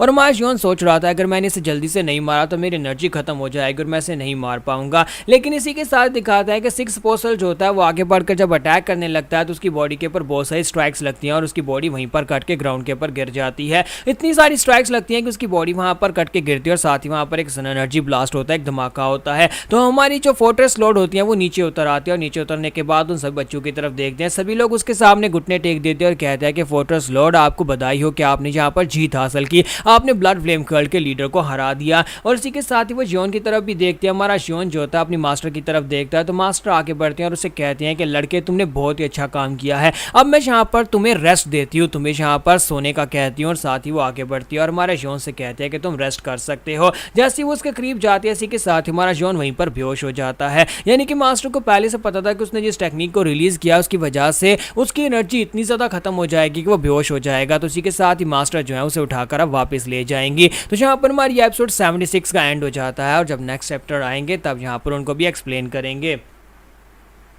तो डिवाइन डेथ स्टार की एपिसोड 77 के साथ हाजिर हो। तो इस एपिसोड की शुरुआत में दिखाते हैं कि हमारा जॉन जो होता है वो अपने रूम में उठता है। जैसे ही वो उठता है वो उठकर बैठ जाता है, अपने आसपास देखता है और कहता है कि ये कौन सी जगह है, मैं कहाँ पर हूँ। वो बाहर देखता है तो उसे पता चलता है कि वो अपने रूइन फोर्ट्रेस में वापस आ चुका है। और इसी के साथ ही वो अपनी बॉडी को चेक करता है तो उसकी बॉडी सब कुछ बिल्कुल परफेक्ट होता है, हर एक चीज़ अपनी जगह के ऊपर पूरी होती है। उसकी जो बैरियर्स होती हैं वो सब कुछ ठीक होती हैं, उसकी इंटरनल इंजरीज भी हील हो चुकी होती हैं। तो इसी के साथ उसे बाहर से प्रेजेंस महसूस होती है। तो वो कहता है कमांडर जिनमा आप अंदर आ सकते हैं। तो कमांडर जिनमा अंदर आ जाते हैं। तो जब वो अंदर आते हैं तो अंदर आने के बाद उसे कहता है कि आप यहाँ पर सही सलामत मेरे सामने खड़े हैं, इसका मतलब यह है कि हांगबू क्लैन का मिशन पूरी तरह से कंप्लीट हो गया, आपने हांगबू क्लैन के लीडर को हरा दिया है। तो वो उसे कहता है कि हाँ मैंने हांगबू क्लैन के लीडर को हरा दिया है। हांगबू क्लैन के लीडर वाकई में एक बहुत ही स्ट्रॉन्गर इंसान थे, लेकिन हम लोगों ने अपनी फाइट को जीत लिया। तो वो उससे पूछता है कि लड़के तुम बताओ कि तुम्हारी बॉडी सिचुएशन कैसी है। तो जॉन कहता है कि सर मैं तो बिल्कुल ठीक हूँ, मेरी एनर्जी कोर भी बिल्कुल ठीक है और मेरा एनर्जी फ्लो भी काफी ज्यादा अच्छा है। कमांडर जिनमा लेकिन आपको देखकर लगता है कि आपको शायद यहाँ पर काफी ज्यादा मुश्किल हुई है फाइट को करने में। तो वो उसे कहता है कि हाँ मुझे तो यहाँ पर काफी ज्यादा मुश्किल हुई थी। और इसी के साथ ही हमारा जो जॉन होता है वो उनसे कहता है कि हांगबू क्लैन के लीडर ने कौन कौन सी मार्शल आर्ट्स को यूज किया और किस तरह से आपने अकेले उसको हराया है। तो वो उसे कहता है कि मैंने उसे अकेले नहीं हराया। तो कमांडर जिनमा से बताते हैं कि वहां पर अनाइलेशन स्क्वाड के लीडर मेरे साथ है, हम दोनों को मिलकर उसे हराना पड़ा। कम से कम 70 ब्लोज के बाद ही जाकर हम लोग उसे सबड्यू कर पाए और उसका सर काट पाए, क्योंकि वो किसी स्ट्रेंज मार्शल आर्ट्स को यूज कर रहा था। इस तरह की मार्शल आर्ट्स हमने पहले कभी नहीं देखी थी। इसी वजह से हम तीन कमांडर्स को एक साथ मिलकर उसके साथ फाइट करना पड़ी। लेकिन खैर तुम्हें परेशान होने की जरूरत नहीं है, वहां से वापस आते वक्त मेरी इंटरनल इंजरीज पूरी तरह से हील हो गई थी। तो मैं जॉन उनसे पूछता है कि सर आज कौन सा दिन है। तो उसे कहते हैं कि 5 दिन गुजर चुके हैं। तुझे बात सुनने के बाद मैं जॉन जो होता है इसी के साथ ही अपना हिसाब लगाना स्टार्ट करता है और कहता है कि अब जबकि यहाँ पर 5 दिन और गुजर गए और साथ ही वो कहता है कि अब 6ठे महीने के 5 दिन निकल गए हैं, इसका मतलब यह है कि मेरी बर्थडे बहुत ही जल्दी आने वाली है और मेरे पास बहुत ही कम समय बचा है। मैं बहुत ही जल्दी यहाँ पर 20 साल का हो जाऊंगा और जब 20 साल का हो जाऊंगा डिवाइन डेथ स्टार की पावर्स एक्टिवेट हो जाएंगी। यानी मेरे पास इस वक्त सिर्फ और सिर्फ 3 साल और 6 महीने बचे हैं। 3 साल और 6 महीने के अंदर अंदर मुझे ब्लैक रोब मास्टर बनना है ताकि मैं अपने लिए उस फ्रूट को हासिल कर सकूं। तो जॉन कहता है कि सर मुझे जल्दी से जल्दी जाना होगा ब्यूरो में ताकि वहां पर जाकर मैं अपने मेरिट पॉइंट्स को हासिल कर सकूं, मुझे नहीं जाकर रिपोर्ट करना है। तो कमांडर जिनमा कहता है कि इतनी भी क्या जल्दी है, तुम्हें यहाँ पर आराम करना चाहिए, तुम यहाँ पर अभी आराम करो, जैसे ही यहाँ पर बाकी के लोग आ जाएंगे उसके बाद तुम्हारे मेरिट्स तुम्हें खुद ही बता दिए जाएंगे, फिलहाल के लिए तुम्हें आराम करना चाहिए। तो हमारा जॉन कहता है इस बात का क्या मतलब है कि बाकी के सभी लोग अभी वापस नहीं आए, क्या अनाइलेशन क्या अभी तक यहाँ पर रूइन फोर्ट्रेस की आर्मी जो ज्वाइंट आर्मी वहां पर मुझे बचाने के लिए गई थी ब्लड फ्लेम कल्ट में, क्या वो लोग अभी वहीं पर हैं। तो मास्टर जिनमा उसे कहते हैं कि हाँ अभी तक उनमें से कोई वापस नहीं आया, असल में बात यह है कि तुम वहां पर बेहोश हो गए थे और हमारी जो रूइन फोर्ट्रेस फोर्ट्रेस मास्टर है वो तुम्हें उठाकर अपनी लाइट फुट टेक्निक को यूज करते हुए वापस आ गई थी और बाकी के सभी लोग अभी वहीं पर फाइट कर रहे थे, अपनी फाइट खत्म करके वापस आने वाले हैं। तुम्हें बचाना बहुत ज्यादा जरूरी था, इसी वजह से वो तुम्हें वापस ले आई है। तो महाजोन भी इस बात से काफी हैरान होता है कि हेड मास्टर यहाँ पर पर्सनली अपनी लाइट फुट टेक्निक को यूज करके मुझे वापस लेकर क्यों आई होंगी। लेकिन हमारे जियोन के पास जैसे कि उसने कहा कि उसके पास वक्त बहुत ज्यादा कम है, तो जियोन उठता है और कहता है कि लेकिन मुझे फिर भी यहाँ पर ब्यूरो में जाकर रिपोर्ट करनी होगी, मुझे जल्दी से जल्दी अपने मैरिट पॉइंट्स चाहिए, ताकि आपको पता ही है कि मुझे मैरिट पॉइंट्स कितने ज्यादा चाहिए, मुझे उनकी बहुत ज्यादा जरूरत है ताकि मैं जल्दी से अपग्रेड हो सकूं। और इसी के साथ ही हमारा जियोन कहता है कि मैं जहाँ पर बाहर जाऊंगा ठंडी हवा लूंगा तो मुझे और भी ज्यादा बेहतर महसूस होगा। हमारा जियोन जो होता है जल्दी से अपना ब्लू रोब पहन लेता है और कहता है कि तो ठीक है मैं बाहर जा रहा हूँ। और इसी के साथ ही हमारा जियोन जो होता है वो निकलकर बाहर चला जाता है और सीधा वहां से कमांड ब्यूरो में पहुंच जाता है। तो कमांड ब्यूरो में पहुंचने के बाद वहां पर एक एल्डर जो होता है उसे अपने साथ लेकर अपने का जो हाल का मास्टर होता है उसके पास लेकर जाता है। तो वहां पर सभी लोग उसकी तरफ देखते हैं और उसे देखते ही पहचान लेते हैं कि ये तो लाइटनिंग जीनियस है। सभी लोगों को उसके मेरिट्स के बारे में पहले से पता होता है, इसी वजह से वो सभी लोग उसे घूर घूर कर देख रहे होते हैं। तो हमारा जियोन जो होता है हाल मास्टर के पास जाता है, उन्हें जाकर अपने बारे में बताता है कि वो डीमन बेन ग्रुप का एक ब्लू रोब का मास्टर है और उसका नाम जियोन है। तो ये बात सुनने के बाद जो एल्डर होते हैं वो उसे कहता है कि लड़के मेरे साथ आ जाओ। और हमारे हाल मास्टर उसे अपने साथ अंदर लेकर आते हैं और पेपर्स उसके सामने रखते हैं, क्योंकि उनके पास पहले से मैसेजेस आ चुके होते हैं उसके मेरिट्स के लिए। तो हमारा जियोन जो होता है उसकी तरफ देख रहा होता है और सोच रहा होता है ये यहाँ का एडमिनिस्ट्रेटर है कमांड एंड ब्यूरो का। कहा जाता है कि हालांकि ब्लैक रोब के मास्टर्स भी इसके सामने बीगी बिल्ली हैं, ये तो उनके ऊपर भी गुस्सा कर जाता है और वो भी इसके सामने कुछ नहीं कह पाते, यानी कि एक बहुत ही फॉर्मिडेबल इंसान है। तो मास्टरों से कहते हैं कि हमने यहाँ पर तुम्हारे बारे में जितने भी मेरिट्स इकट्ठे किए हैं उन सभी मेरिट पॉइंट्स के मुताबिक तुमने जो कुछ भी किया वो सब कुछ काफी ज्यादा बेहतर था। हमें यहाँ पर रिपोर्ट्स मिलती रही है, एक व्हाइट रोब के मास्टर शिन सोबिन और साथ में बाकी के ब्लू रोब के मास्टर्स और तुम्हारे कमांडर जो ब्लैक रोब के मास्टर्स हैं, उन लोगों के जो मैसेजेस हमें मिले थे तुम्हारे गायब होने से पहले, जब ब्लड फ्लेम कल्ट के लोगों ने तुम्हें किडनैप किया उससे पहले के सारे मैसेजेस हमारे पास आ चुके हैं और सारे के सारे मेरिट पॉइंट्स हमारे पास मौजूद हैं। हम उन सभी मेरिट्स को आपस में डिस्कस कर चुके हैं और साथ ही तुम्हारे रिवार्ड्स भी सेटल हो चुके हैं। तो क्या तुम अपने रिवार्ड्स के बारे में सुनना चाहोगे? तुम्हें 50 स्टील सिल्वर के एक मार्शल रोब जो कि पूरी तरह से वोवन का बना हो, जो पूरे 1000 साल पुराने सिल्क से बना हो, और साथ ही तुम्हें यहाँ पर पर्सनल मार्शल आर्ट्स दी जाएंगी जो कि तुम्हें डिवाइन स्वॉर्ड स्क्वाड के लीडर सिखा सकते हैं, और साथ ही तुम्हें एक हाई ग्रेड की स्पिरिचुअल पिल दी जा सकती है जो कि फोर्ट्रेस लॉर्ड की तरफ से दी जाएगी। तो बताओ कि तुम यहाँ पर क्या चूज करना चाहते हो? तो हमारा जो जियोन होता है उनसे कहता है कि मैं यहाँ पर से स्पिरिचुअल एलिक्सर लेना चाहूंगा। तो मास्टर से कहते हैं क्या मतलब है तुम सिर्फ यही लेना चाहोगे? तो हमारा जियोन कहता है आप ही ने तो कहा कि यहाँ पर इनमें से चूज करो। तो मास्टर से कहते हैं नहीं शायद तुम्हें मेरी बात सुनने में गलती हुई है, मेरे कहने का मतलब ये था कि तुम यहाँ पर इनमें से चूज करो कि अभी के लिए तुम्हें क्या चाहिए, यानी कि ये सारी की सारी चीजें तुम्हारे लिए हैं। इस लिस्ट में मैंने जो कुछ भी बताया वो सब कुछ तुम्हारा इनाम है और सब कुछ तुम्हें मिलेगा। जियोन जो बात सुनने के बाद और भी हैरान हो जाता है और कहता है कि अगर देखा जाए, अगर 50 टेल के बारे में सुना जाए कि 50 सिल्वर टेल्स मुझे दिए जा रहे हैं, तो उसके साथ तो पूरे की पूरी एक फैमिली स्टार्ट की जा सकती है, पूरा एक घर, पूरी एक बिल्डिंग, या कैसे कहते हैं पूरी का पूरा एक सेक्टर स्टार्ट किया जा सकता है। ये इतनी बड़ी रकम है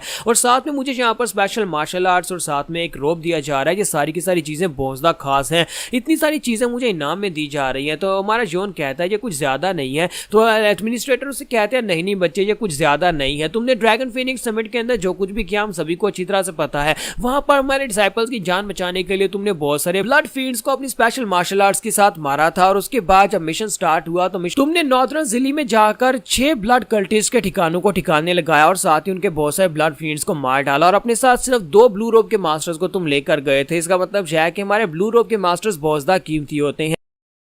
जितने ज्यादा ब्लू रोब के मास्टर्स मिशन के ऊपर जाते उनकी जान को खतरा था, लेकिन तुमने अकेले सारे मिशंस को पूरा किया, और उसके बाद तुमने नैमकोंग क्लैन के लिए जाकर जो कुछ भी किया वो सब कुछ भी मेरिट्स में शामिल है। और उसके बाद जब तुम्हें वहां पर से किडनैप कर लिया गया, अभी वो मेरिट पॉइंट्स तुम्हारे लिए आना बाकी हैं। यहाँ तक कि फोर्ट्रेस लॉर्ड ने खुद इस बात की गवाही दी है, उन्होंने खुद यहाँ पर रिपोर्ट दी है कि तुमने वहां पर क्या कुछ किया है। ब्लड फ्लेम कल्ट के अंदर उनका बैरियर तोड़ने के साथ साथ सभी लोगों को अंदर लेकर जाने और जहाँ पर ब्लड फ्लेम कल्ट के मास्टर को हराने और सभी लोगों को जहाँ पर जीत दिलाने के लिए जो कुछ भी किया उस सबके मेरिट पॉइंट्स अभी ऐड होने बाकी हैं, और उसके बाद तुम्हें अलग से इनाम दिया जाएगा। फिलहाल के लिए तुम्हें यहाँ पर ये सारी चीजें मिल रही हैं। जियोन जो होता है वहां पर उनकी बातें सुन रहा था और उनकी बातें सुनने के बाद सोच रहा होता है कि मुझे लगता है कि यहाँ पर इनको मेरी वजह से काफी कुछ नया हासिल हुआ है, क्योंकि वहां पर मास्टर जो बात कर रहे होता है कि वह नैमकोंग क्लैन को पूरी तरह से नीचे दबा सकता है, क्योंकि नैमकोंग क्लैन के लोगों ने तुम्हारे साथ जो कुछ भी किया उसके बाद से अब यहाँ पर उन सभी को यूज करना आसान हो गया है। यहाँ तक कि तुम्हारी वजह से बहुत सारे ऑफिशियल्स जो हैं उन्होंने खुद रिपोर्ट किया है कि तुम काफ़ी ज़्यादा बेहतर हो, और वो लोग तुम्हारे सामने यहाँ पर अपने रिस्पेक्ट के लिए तुम्हारे लिए मैसेज भिजवा रहे थे। यानी कि अब यहाँ पर ऑफिशियल्स भी उनके सामने ज़्यादा बात नहीं कर पाएंगे। इसी वजह से हमारी रूइंड फोर्ट्रेस की रिस्पेक्ट और भी ज़्यादा बढ़ गई है। तो यहाँ पर हमारी एपिसोड 77 का एंड होगा, और नेक्स्ट एपिसोड में देखेंगे कि अब हमारा जियोन उसका अगला मिशन क्या होने वाला है। तो लास्ट एपिसोड के एंड पे हमने देखा था कि हमारा जियोन जो होता है वो मास्टर के पास बैठा होता है, और हाल मास्टर उसे इसके मेरिट्स बता रहे होते हैं, और साथ उसे बताते हैं कि बहुत ही जल्दी हम लोग यहाँ पर एक बहुत ही बड़ी फार शुरू करने वाले हैं। रूइंड फोर्ट्रेस जो है यहाँ पर बाकी के डिमोनिक फैक्शन से भी फाइट करने वाला है, और इसमें यहाँ पर नामगोंग फैमिली को सबसे आगे फ्रंट के ऊपर रखा जाएगा। हमारा जियोन जो होता है वहां पर से जब आने लगता है तो हाल मास्टर ने उसे एक और बात कही थी। हाल मास्टर ने उसे कहा था कि तुम्हें यहाँ पर माँ क्लैन से बचकर रहना होगा। हमारा जो जियोन होता है वो उनसे कहता है लेकिन मेरा माँ क्लैन से क्या लेना देना, मैंने पहले यहाँ पर उनसे कह दिया था कि मुझे माँ क्लैन से कुछ भी लेना देना नहीं है। तो मास्टर से कहता है कि तुम्हें उस बात से कोई लेना देना नहीं है, लेकिन यहाँ पर उन लोगों को तुमसे काफी कुछ लेना देना है। तो हमारा जियोन जो होता है जैसे वहां पर से बाहर की तरफ जा रहा था तो उसी के साथ ही मासिन वहां पर आ जाता है, और उसे कहता है कि जियोनशिन मेरी बात सुनो। तुम्हारा जियोनशिन वहीं पर रुक जाता है, और उसे कहता है कि अब तुम्हें क्या हो गया मासिन, तुम मुझसे मिलने के लिए क्यों आए हो। तो मासिन उसे कहता है कि असल में यहाँ पर एल्डर्स तुमसे मिलना चाहते हैं, एल्डर्स और मेरी मॉम जो है वो तुमसे मिलना चाहती हैं, उन्होंने तुम्हें मेन माँ क्लैन में बुलाया और वो तुमसे मिलना चाहते हैं। तो हमारा जियोन जो होता है वो हैरान हो जाता है कि अभी यहाँ पर मुझे वार्निंग मिली थी कि माँ क्लैन से बचकर रहना, और अब यहाँ पर ये लोग मुझे मिलने के लिए बुला रहे हैं। तो हमारा जियोन कहता है कि लगता है कि सबको एक ही बार में खत्म करने का वक्त आ चुका है, मुझे माँ क्लैन से कोई लेना देना नहीं और ना ही मैं उनको ज्वाइन करना चाहता हूँ, तो जाकर उन्हें सीधा सीधा जवाब दे आता हूँ। तो जियोनशिन उसे कहता है तो फिर ठीक है चलो मैं तुम्हारे साथ चलता हूँ, तुम बताओ कि तुम्हारा माँ क्लैन कहाँ पर है, मुझे अभी जाकर उनके साथ अपनी चीज़ों को निपटा लेना चाहिए। तो माँ सेन उसे कहता है क्या तुम वाकई में उनसे मिलने के लिए जाओगे। तो जियोन कहता है कि तुम खुद ही तो यहाँ पर मुझे बुलाने के लिए आए हो, क्या तुम्हारे ग्रैंडफादर को सब बार के बारे में पता है। तो वो कहता है नहीं ग्रैंडफादर को सब के बारे में कुछ भी नहीं पता, ये सब कुछ है ये मीटिंग जो है ये मेरी मदर ने फिक्स किया, और वहाँ पर कुछ एल्डर्स हैं, ज़्यादातर एल्डर्स को भी इस मीटिंग के बारे में कुछ भी नहीं पता। तो हमारा जियोन कहता है मुझे लगता है कि फाइनली यहाँ पर माँ क्लैन के लोग अपना धाम चलने वाले हैं। तो इसी के साथ ही नेक्स्ट सीन जो होता है माँ फैमिली के मेन हाउस का दिखाया जाता है, जहाँ पर माँ सेन की मदर सामने बैठी होती है, और वहाँ पर कुछ एल्डर्स होते हैं जो कि हमारे जियोन को घूर घूर कर देख रहे होते हैं, और सारे के सारे एल्डर्स काफी ज्यादा स्पेशल और पावरफुल होते हैं। तो माँ सेन की मदर वहाँ पर बैठे बैठे उसे कहती है कि इंसोलेंट ब्रैड तुम यहाँ पर फाइनली आ ही गए, तो तुम ही वो लड़के हो जिसका सर नेम जियोंग है, यानी तुम जियोंग फैमिली से हो। तुम्हारा जियोन उसकी बात सुनने के बाद हैरान होता है। पहली बात तो यह है कि इस औरत ने यहाँ पर मुझे मिलते ही इंसोलेंट क्यों कह दिया, यानी कि इसने मेरे साथ बदतमीजी से बात क्यों की, और साथ ही यहाँ पर मेरी जियोंग फैमिली का नाम क्यों ले रही है।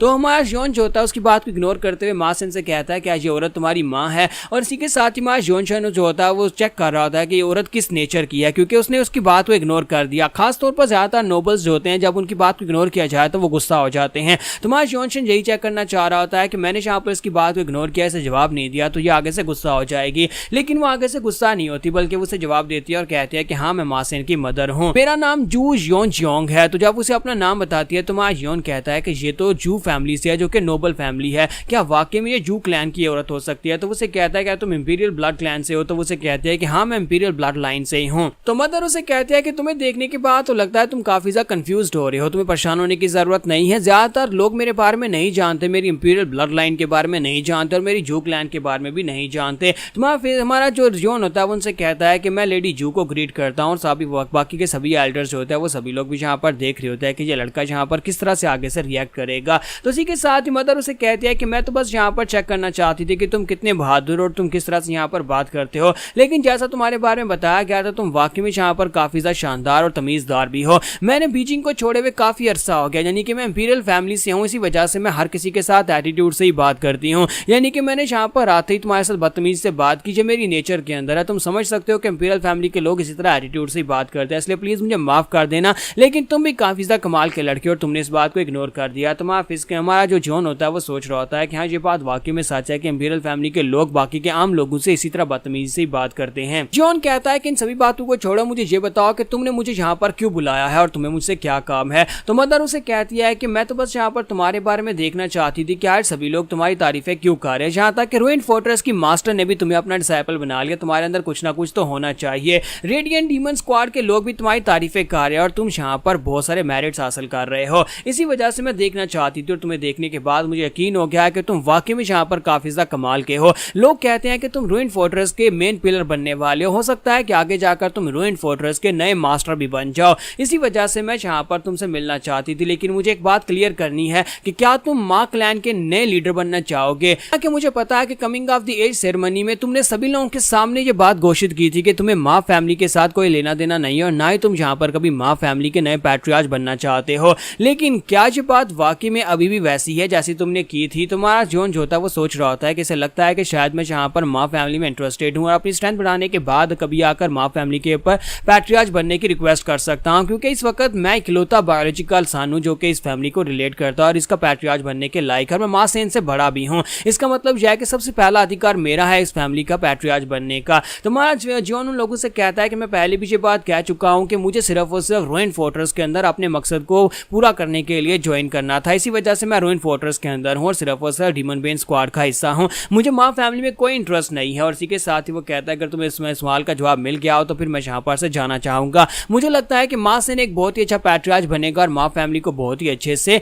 चलाएगा, लेकिन मुझे यहाँ पर इस सब में कोई दिलचस्पी नहीं है। जॉन अपनी पावर्स को रिलीज करता है और उनसे कहता है कि मैं तुम लोगों से रिक्वेस्ट करता हूँ कि दोबारा मुझे माँ फैमिली की पावर स्ट्रगल में बिल्कुल भी ना लाया जाए। ना तो मुझे यहाँ पर पैट्रियार्च बनना, ना ही मुझे तुम्हारी माँ फैमिली से कोई लेना देना है। मैं तुम्हारी माँ फैमिली के साथ अपना रिलेशन तोड़ना चाहता हूँ क्योंकि तुम लोग पहले मेरी माँ को अपनी फैमिली से निकाल चुके थे और इसी वजह से मैं अपने आप को माँ फैमिली का हिस्सा नहीं समझता और ना ही मुझे यहाँ पर तुम्हारी यूजलेस कॉन्फ्लिक्ट्स के अंदर हिस्सा लेना है। तो मदर उसकी बात सुनने के बाद सोच रही होती है कि ये बच्चा वाकई में यहाँ पर सिंसियर है, ये सच कह रहा है कि इसे यहाँ पर माँ फैमिली का पैट्रियार्च नहीं बनना। तो माँ जॉन उसे कहता है कि उम्मीद करता हूँ कि तुम्हें तुम्हारे सवाल का जवाब मिल गया होगा। अब मैं यहाँ से जा रहा हूँ, मुझे यहाँ पर दोबारा मत बुलाना। तो मदर उसे कहती है कि तुम तो यहाँ पर ये कहकर जा रहे हो कि तुम्हें माँ फैमिली का पैट्रियार्च नहीं बनना, तुम यहाँ पर ये कहते हो, लेकिन क्या वाकई में बाकी के सभी लोग भी ऐसा सोचते हैं? अगर तुम यहाँ पर सभी के सामने या फोर्ट्रेस लॉर्ड के सामने या पूरी दुनिया के सामने इस बात को रख दो कि तुम यहाँ पर माँ फैमिली के पैट्रियार्च नहीं बनना चाहते, तो फिर क्या होगा? क्या तुमने कभी इस बारे में सोचा है? जहाँ पर एक जंग छिड़ जाएगी माँ फैमिली के अंदर, जहाँ पर इंटरनल फाइट शुरू हो जाएगी। जॉन उसे कहता है कि इस बात का क्या मतलब है? तो मदर उसे कहती है कि क्या तुम समझ नहीं पा रहे कि इस बात का क्या मतलब है? यहाँ पर एक तरफ माँ सेन है जो मेरा बेटा है, मैं चाहती हूँ कि मेरा बेटा ही पैट्रियार्च बने, और कुछ एल्डर्स है जो मेरे साथ हैं, लेकिन कुछ एल्डर्स ऐसे भी हैं जो कि तुम्हारा साथ देने को तैयार हैं। यानी कि तुम एक बहुत ही खास लड़के हो, उनको पता है कि कभी तुम यहाँ पर रूइन फोर्ट्रेस के पैट्रियार्च भी बन सकते हो, रूइन फोर्ट्रेस के नए लीडर बन सकते हो, तुम यहाँ पर रूइन फोर्ट्रेस मास्टर के पर्सनल डिसाइपल हो और तुम्हारी जो जितनी भी अचीवमेंट्स हैं बहुत ज़्यादा खास हैं। इसी वजह से उन एल्डर्स को लगता है कि अगर तुम्हें फैमिली पैट्रियार्च बनाया जाए तो माँ फैमिली का भविष्य और भी ज़्यादा उज्जवल हो जाएगा। इसी वजह से अगर तुम यहाँ पर सभी के सामने ये बात अनाउंस भी कर दोगे तुम माँ फैमिली के पैट्रियार्च नहीं बनना चाहते और तुम माँ सेन को चाहते हो कि वो पैट्रियार्च बने, तब भी यहाँ पर एक इंटरनल फाइट होगी जिसमें बहुत सारे एल्डर्स हैं वो एक दूसरे के खिलाफ हो जाएंगे। हमारे एल्डर्स हमारे खिलाफ हो जाएंगे, वो चाहेंगे कि हम यहाँ पर माँ सेन की जगह के ऊपर तुम्हें नया पैट्रियार्च बनाया, तो तुम अपने आप को इस सब से कैसे बचा पाओगे? कि ये सभी एल्डर्स फिर भी तुम्हारा पीछा नहीं छोड़ेंगे और चाहेंगे कि तुम ही उनकी फैमिली के पैट्रियार्च बनो, और मुझे लगता है कि तुम्हारे लिए यहाँ पर रूइन फोर्ट्रेस में रहना बहुत ज्यादा मुश्किल हो जाएगा। तब तुम क्या करोगे? तुम्हारा जॉन उसकी बात सुनने के बाद उसको इग्नोर करके पीछे की तरफ मुड़ पड़ता है। यहाँ पर हमारी एपिसोड 78 का एंड होगा और नेक्स्ट एपिसोड में देखेंगे कि हमारा जॉन क्या फैसला करेगा, क्या इस सिचुएशन से कैसे बाहर निकला जाए। तो डिवाइन डेथ स्टार की लास्ट एपिसोड के एंड पे हमने देखा था कि माँ फैमिली की मिस जोंग जो होती है हमारे लीजियन योनशिन से कहती है कि तुम्हें यहाँ पर इस सब के बीच में तो फिर भी आना पड़ेगा, यानी कि ये फैमिली की पॉलिटिक्स है, एल्डर्स फिर भी तुम्हें खींचकर इस सब पॉलिटिक्स के बीच में ले आएंगे। और हमारा योन जो था वहां पर गुस्से से बाहर निकल आया था क्योंकि उसके पास और कोई रास्ता नहीं है। तो योन वापसी पे आते हुए सोच रहा होता है कि जैसा कि उसने बात की थी मुझे लगता है कि बिल्कुल वैसे ही होने वाला है। मेरे पास समय बहुत ही कम है, मेरे पास अब सिर्फ 3 साल बचे हैं अपने लिए फ्रूट ऑफ लाइफ हासिल करने के लिए, ताकि मैं अपनी लाइफ को एक्सटेंड कर सकूं। लेकिन ये लोग मुझे यहाँ पर माँ क्लैन की पैट्रियार्च की गद्दी के लिए खींचना चाहते हैं और उनकी पॉलिटिक्स में शामिल करना चाहते हैं, जिसकी वजह से मेरा काफी सारा वक्त जाया हो जाएगा। तो हमारा योनशिन सोच रहा होता है क्यों ना मैं जाकर ग्रैंडफादर से इस बारे में बात करूं। अगर मैं ग्रैंडफादर को इस बारे में जाकर बता दूं कि मैं डिवाइन डेथ स्टार हूं, बहुत ही जल्दी मेरी लाइफ एंड होने वाली है, तो हो सकता है कि वो इन सभी लोगों को समझा लें। लेकिन फिर साथ ही से यहाँ पर कुछ एल्डर्स याद आते हैं और वो कहता है कि मुझे लगता है कि यहाँ पर ऐसा नहीं होगा, अगर मैंने यहाँ पर लोगों को बता भी दिया तभी वो लोग यहाँ पर मेरा फायदा उठाएंगे, यानी कि वो लोग इस बात को नहीं समझ सकते, मुझे कुछ और करना होगा, मुझे किसी के ऊपर भरोसा नहीं करना। तो जैसे ही हमारा योनशिन आगे बढ़ता है तो उसी के साथ उसके दोस्त पीछे से निकल कर आते हैं और कहते हैं कि यंग मास्टर योन तुम कहां पर जा रहे हो? तो हमारा योन जो होता है उन लोगों की तरफ देखता है क्योंकि जाहिर सी बात है वो लोग पीछे रह गए थे और योन सबसे पहले यहाँ पर पहुंच आया था अपनी मास्टर के साथ। तो वो उसके पास आते हैं और उसे कहते हैं कि क्या तुम ठीक हो, कहीं तुम्हें कोई चोट वोट तो नहीं लगी? वो लोग वहां पर आने के बाद उससे पूछ रहे होते हैं और हमारा जो यंग मास्टर जंग होता है उसे कहता है कि बताओ तुम कैसा महसूस कर रहे हो? और हमारी मिस भी उससे पूछती है कि बताओ कि तुमने यहाँ पर कंप्लीटली अपने आप को हील कर भी लिया या नहीं। तो हमारा जियोनशिन जो होता है अपने दोस्तों की तरफ देखता और सोच रहा होता है कि मेरे दोस्त हर जगह के पर मेरे साथ रहे, जब भी यहाँ पर मेरे पास मुश्किल आई मेरे दोस्त मेरे साथ ही थे और इन लोगों ने मेरा बहुत ज्यादा साथ दिया है। अगर मैं इनके पर भरोसा नहीं कर सकता तो फिर मैं किसके पर भरोसा करूंगा, इसलिए मुझे लगता है कि इन्हें यहाँ पर सच्चाई के बारे में पता होना चाहिए। तो जियोनशिन उनकी बातें सुनने के बाद उदास खड़ा होता है, तो वो लोग उससे पूछते हैं कि दोस्त बताओ ना हुआ क्या है। तो जियोनशिन उन लोगों से कहता है कि मेरी बात सुनो, मुझे यहाँ पर तुम तीनों को एक बात बतानी है और ये बात बहुत ज्यादा जरूरी है। तो वो तीनों ही हैरान हो जाते हैं कि ये क्या बताने वाला है। तो जियोनशिन उन्हें सारी बात डिटेल में बता देता है। पहले वो उन्हें अपने बारे में बताता है कि वो डिवाइन डेथ स्टार है और उसके पास सिर्फ 3 साल का समय, इसी वजह से वो तेजी से काम कर रहा है ताकि उसे मेरिट मिले और वो फ्रूट ऑफ लाइफ को हासिल कर सके, क्योंकि सेक्टर लीडर ने उसे कहा था कि इस तरह से यहाँ पर जब वो यहाँ पर ब्लैक रोप तक पहुंच जाएगा तभी उसे यहाँ पर फ्रूट ऑफ लाइफ मिलेगा। और साथ ही वो उसे बताता है कि मार्क क्लैन के लोग उसे अपनी गंदी पॉलिटिक्स के अंदर खींचना चाहते हैं, जिसकी वजह से उसके पास टाइम नहीं बचेगा। तो ये लोग बात सुनने के बाद उदास हो जाते हैं। इसी के साथ ही हमारा जियोनशिन उनसे कहता है कि तुम्हें परेशान होने की जरूरत नहीं है, मैं ठीक हूँ, मैं अपना ध्यान रख लूंगा। लेकिन मिस बेक आगे बढ़ती जाकर उसे गले से लगा लेती है और इसी के साथ ही हमारा जो जोंग म्योंग होता है वो भी आगे बढ़ता है और हमारा जंग भी वहां पर रो रहा होता है। तो जियोनशिन कहता है कि इन लोगों को क्या हो गया है, तो वो लोग उसके लिए उदास होते हैं। तो इसी के साथ ही हमारा जंग उसे कहता है बिल्कुल परेशान होने की जरूरत नहीं है, सबसे पहले यहाँ पर मार्क क्लैन से निपट लेते हैं। उन लोगों को क्या लगता है कि वो इतनी आसानी के साथ तुम्हें यहाँ पर अपनी पॉलिटिक्स के अंदर खींच सकते हैं, ऐसा बिल्कुल भी नहीं होने दूंगा, मेरे पास एक अच्छा प्लान है, मेरे साथ आ जाओ। तो इसी के साथ ही वो तीनों आगे चल पड़ते हैं और जियोनशिन वहीं पर खड़ा होता है। तो जंग उसे कहता है कि बच्चे क्या हो गया है, जल्दी से आ जाओ ना, तुम यहाँ पर वहां पर खड़े खड़े किसका इंतजार कर रहे हो, जब तक तुम्हारे दोस्त जिंदा है तब तक कोई तुम्हें यहाँ पर फालतू में नहीं खींच सकता। मैं जियोनशिन उनकी बातें सुनने के बाद उनके साथ चल पड़ता और साथ ही वो सोच रहा था आज मुझे पहली बार महसूस हो रहा है कि मैं इन सभी से छोटा हूँ और जो मेरे बड़े बहन भाइयों की तरह मेरा साथ दे रहे हैं। तो मैं यहाँ पर अपने दोस्तों के ऊपर पूरा भरोसा करता हूँ। और इसी के साथ ही वो लोग जो होते हैं वहां पर से माँ फैमिली के बाहर पहुंच जाते हैं, जहां पर गार्ड्स इन चारों को आते हुए देखते हैं और कहते हैं कौन हो तुम लोग, अपना बिजनेस बताओ वरना यहाँ से वापस चले जाओ, बताओ तुम लोग कौन हो। तो दूसरा गार्ड कहता है कि ये तो लाइटनिंग जीनियस है, इसे आने दो क्योंकि ये पहले भी यहाँ पर आ चुका है, ये माँ फैमिली का ही एक डिसेंडेंट है। तो इसी के साथ यंग मास्टर जंग आके बढ़ता है, उन दोनों गार्ड्स के सामने जाकर खड़ा हो जाता है। वहां पर खड़े होने के बाद एक जोरदार चीख मारता चिल्लाकर कहता है कि योंग जोंग, यानी कि फैमिली की जो लेडी होती है वो उसका नाम ले रहा होता है, वो चिल्ला चिल्लाकर उसका नाम लेना शुरू कर देता है। तो यही बात योंग जोंग का सीन दिखाता है, जो अंदर बैठी होती है वो अंदर बैठी है अपने एक बंदे के साथ बातें कर रही होती है और उसे कह रही होती है कि तुम्हें इस बारे में क्या लगता है कि हमें क्या करना चाहिए। तो लेडी जोंग उसे कहती है कि मैंने सुना है कि बैटल के दौरान उसे बहुत ही बुरी तरह से चोटें लगी थी, अगर मैं यहाँ पर उसे खास किस्म की पिल भेजूं उसकी इंजरीज को हील करने के लिए तो क्या वो यहाँ पर इसे एक फेवर मानकर हमारी साइड के ऊपर आ जाएगा। तो लड़का उसे कहता है कि नहीं मैडम, मुझे नहीं लगता कि इससे काम बनेगा, क्योंकि फोर्ट्रेस लॉर्ड ने पर्सनली अपनी एनर्जी उसकी बॉडी के अंदर एंटर किया और साथ उसे यहाँ पर मेरिट पॉइंट्स में एक पिल मिली है जिससे वो अपनी एनर्जी को हील कर सकता है। इसका मतलब यह है कि ये पिल काम नहीं करेगी। तो फिर साथ ही वो आदमी उसे कहता है लेकिन अगर आप चाहें तो मैं यहाँ पर उसे ठिकाने लगा सकता हूँ। हम लोग यहाँ पर सिर्फ और सिर्फ दो ही ऑप्शंस के साथ आगे बढ़ सकते हैं, या तो उस लड़के को हम लोग अपनी साइड के ऊपर ले आए या फिर हम उस लड़के को ठिकाने लगा दे। उस लड़के को मार दिया तभी हमारा रास्ता क्लियर हो जाएगा। तो मास्टर जिमिस जियोंग उसे कहते हैं कहीं तुम्हारा दिमाग तो नहीं खराब हो गया, तुम्हें खुद भी इस बात का आइडिया है कि तुम यहाँ पर फोर्ट्रेस लॉर्ड के डिसाइपल को मारने की बात कर रहे हो। तुम्हें वाकई में लगता है कि तुम यहाँ पर डीमन बेन स्क्वाड के एक मेंबर और साथ में एक ब्लू रोब के मास्टर और साथ में फोर्ट्रेस लॉर्ड की पर्सनल डिसाइपल को इतनी आसानी से मार पाओगे, इसलिए मुझे नहीं लगता कि ये आइडिया काम करने वाला है। तो लेडी जियोंग वहां पर सोच रही होती है कि हमारे पास सिर्फ और सिर्फ दो ही रास्ते थे, उनमें से एक रास्ता तो निकल गया कि उसे मारा नहीं जा सकता, दूसरा रास्ता यह है कि मुझे लगता है कि हमें यहाँ पर उसका पैटर्न बन जाना चाहिए, यानी कि उस लड़के को अपनी साइड के ऊपर ले आना चाहिए। मैं अपने बेटे की जगह के ऊपर अगर जियोंग को गर्दी के ऊपर बिठाने की बात करूंगी तो सभी एल्डर्स इस बात को मान भी लेंगे। लेकिन इसी के साथ उसे चिल्लाने की आवाज आती है, बाहर से हमारा जंग चिल्ला चिल्ला कर कह रहा था जियोंग जियोंग जियोंग जियोंग। तो मिस जियोंग जो होती है वहां पर अपने साथी से पूछती है क्या यहाँ पर हमारी फैमिली में कोई और भी जियोंग जियोंग है, क्या कोई चिल्लाकर उसको पुकार रहा है। तो फिर साथी से बताया जाता है नहीं नहीं, जो तो बाहर आपका ही नाम पुकारा जा रहा है, उस लड़के के दोस्त आए हैं और वो चिल्ला चिल्लाकर आपका नाम ले रहे हैं। तो इसी के साथ ही बाहर गार्ड जो होते हैं वो हमारे जंग को पकड़ने के लिए आगे बढ़ते हैं और कहते हैं कि इसका मुंह बंद करवाओ, ये पागल हो गया है, ये हमारी फैमिली पैट्रियार्च का नाम इस तरह से चिल्ला चिल्लाकर नहीं ले सकता। तो यहाँ पर हमारी एपिसोड 79 का एंड करेंगे और नेक्स्ट एपिसोड में देखेंगे कि यंग मास्टर जंग का प्लान क्या है, वो यहाँ पर ये सब कुछ क्यों कर रहा है। तो लास्ट एपिसोड के एंड पे हमने देखा था कि हमारा जंग जो होता है वो हमारे जियोंग से कहता है कि मेरे पास एक प्लान है, चलो वहां पर चलते हैं। और वो लोग वहां पर पहुंच जाते हैं। माँ फैमिली के बाहर आने के बाद वो लेडी जियोंग का नाम चिल्ला चिल्ला कर पुकार रहा था। लेडी जियोंग भी ये बात सुनने के बाद बाहर निकल आती है। तो बाहर आने के बाद वो कहते हैं कि यहाँ पर चल क्या रहा है, ये लड़का चिल्ला चिल्ला कर मेरा नाम क्यों पुकार रहा है। तो हमारा जंग अभी भी वहां पर चिल्ला चिल्ला कर जियोंग जियोंग कह रहा होता है। तो जियोंग जियोंग जो होती है वहां पर सामने आकर खड़ी हो जाती है और बाकी के सभी लोग उसे कहते हैं तुम्हारी हिम्मत कैसे भी यहाँ पर हमारी यंग लेडी हमारी मिस के बारे में इस तरह से उसका नाम चलाकर पुकारने की, और वो लोग उसके ऊपर अटैक करने या उसे पकड़ने की कोशिश करते हैं। लेकिन क्योंकि हमारा जंग जो है वो एक सोल्जर है तो वो बड़ी आसानी से अपने आप को बचा लेता है। तो हमारी लेडी जियोंग वहां पर ऊपर आकर खड़ी हो जाती है और वो लाइटिंग जीनियस की तरफ देखती है और कहती है कि जियोंग यहाँ पर, और साथ ही यहाँ पर ब्लू आई अजूरे डीमन और साथ में यहाँ पर मिस बेग भी है, यानी कि ये लोग भी यहाँ पर इसके साथ आए हैं जो तो अपने दोस्तों को यहाँ पर लेकर आया है और सभी के सामने चलाकर मुझे इसलिए पुकार हैं ताकि ये इस मामले को पब्लिक कर सके। हालांकि मैंने इस लड़के जियोंग को अकेले में बुलाकर इससे बात की थी कि इसे फैमिली का लीडर बनाने के बारे में बात की जा रही है।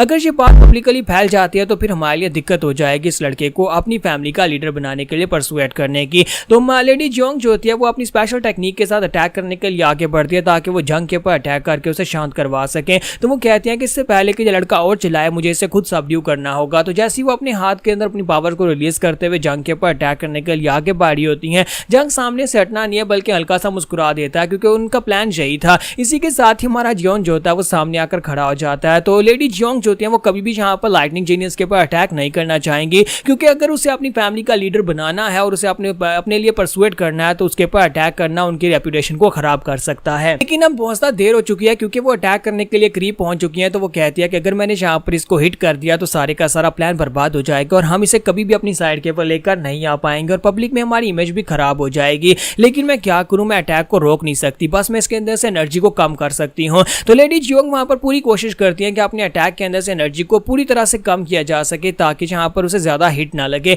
तो वो कहती है मैंने अपनी कोर एनर्जी को निकाल लिया, मुझे लगता है कि लाइटनिंग जीनियस जितना ज्यादा स्ट्रॉन्गर है ये अटैक उसे बिल्कुल भी नुकसान नहीं पहुंचा पाएगा। लेकिन जैसे ही वो जहां पर उसके करीब पहुंचते हैं उसका हाथ अभी लाइटनिंग जीनियस यानी हमारे जियोंग को हिट भी नहीं करता, हमारा जियोंग खुद ही पीछे की तरफ गिर जाता है। इस बात से लेडी जियोंग भी काफी हैरान हो जाती है कि इस लड़के को क्या हुआ, ये पीछे कैसे गिर गया है। तो हमारा जियोंग जो होता है ग्राउंड के ऊपर गिरने की एक्टिंग कर रहा होता है। मदर कहती है कि ये क्या, मैंने तो यहाँ पर फोर्स भी नहीं लगाई और मेरा हाथ उसे टच भी नहीं किया, फिर ये गिर कैसे गया है। और हमारे जियोंग के मुंह से ब्लीडिंग भी हो रही होती है और ये देखने के बाद आसपास के लोग बातें करना शुरू कर देते हैं और हमारा जियोंग जो होता है उसकी तरफ देखता है। वो समझ जाती है कि ये लोग जानबूझकर यहाँ पर प्लानिंग करके आए हैं। अब यहाँ पर हमारी रेपुटेशन तो खराब होगी और साथ ही हमारा नाम भी खराब होगा कि माँ फैमिली के लोगों ने लाइटनिंग जीनियस के ऊपर अटैक किया है। तो इसी के साथ ही मिस बेक और ब्लू आई डीमन जो होते हैं वो दोनों अपनी तलवारें निकालकर मिस जियोंग के सामने आकर खड़े हो जाते हैं और कहते हैं कि जल्दी से पीछे हट जाएं। आपकी हिम्मत कैसे भी यहाँ पर हमारे डीमन बेन ग्रुप के कैप्टन के ऊपर अटैक करने की। ये लड़का हमारे डीमन बेन ग्रुप का एक बहुत ही खास सदस्य है और आपने इसके ऊपर अटैक किया और ऊपर से ये हमारी फोर्ट्रेस लॉर्ड का पर्सनल डिसाइपल भी है।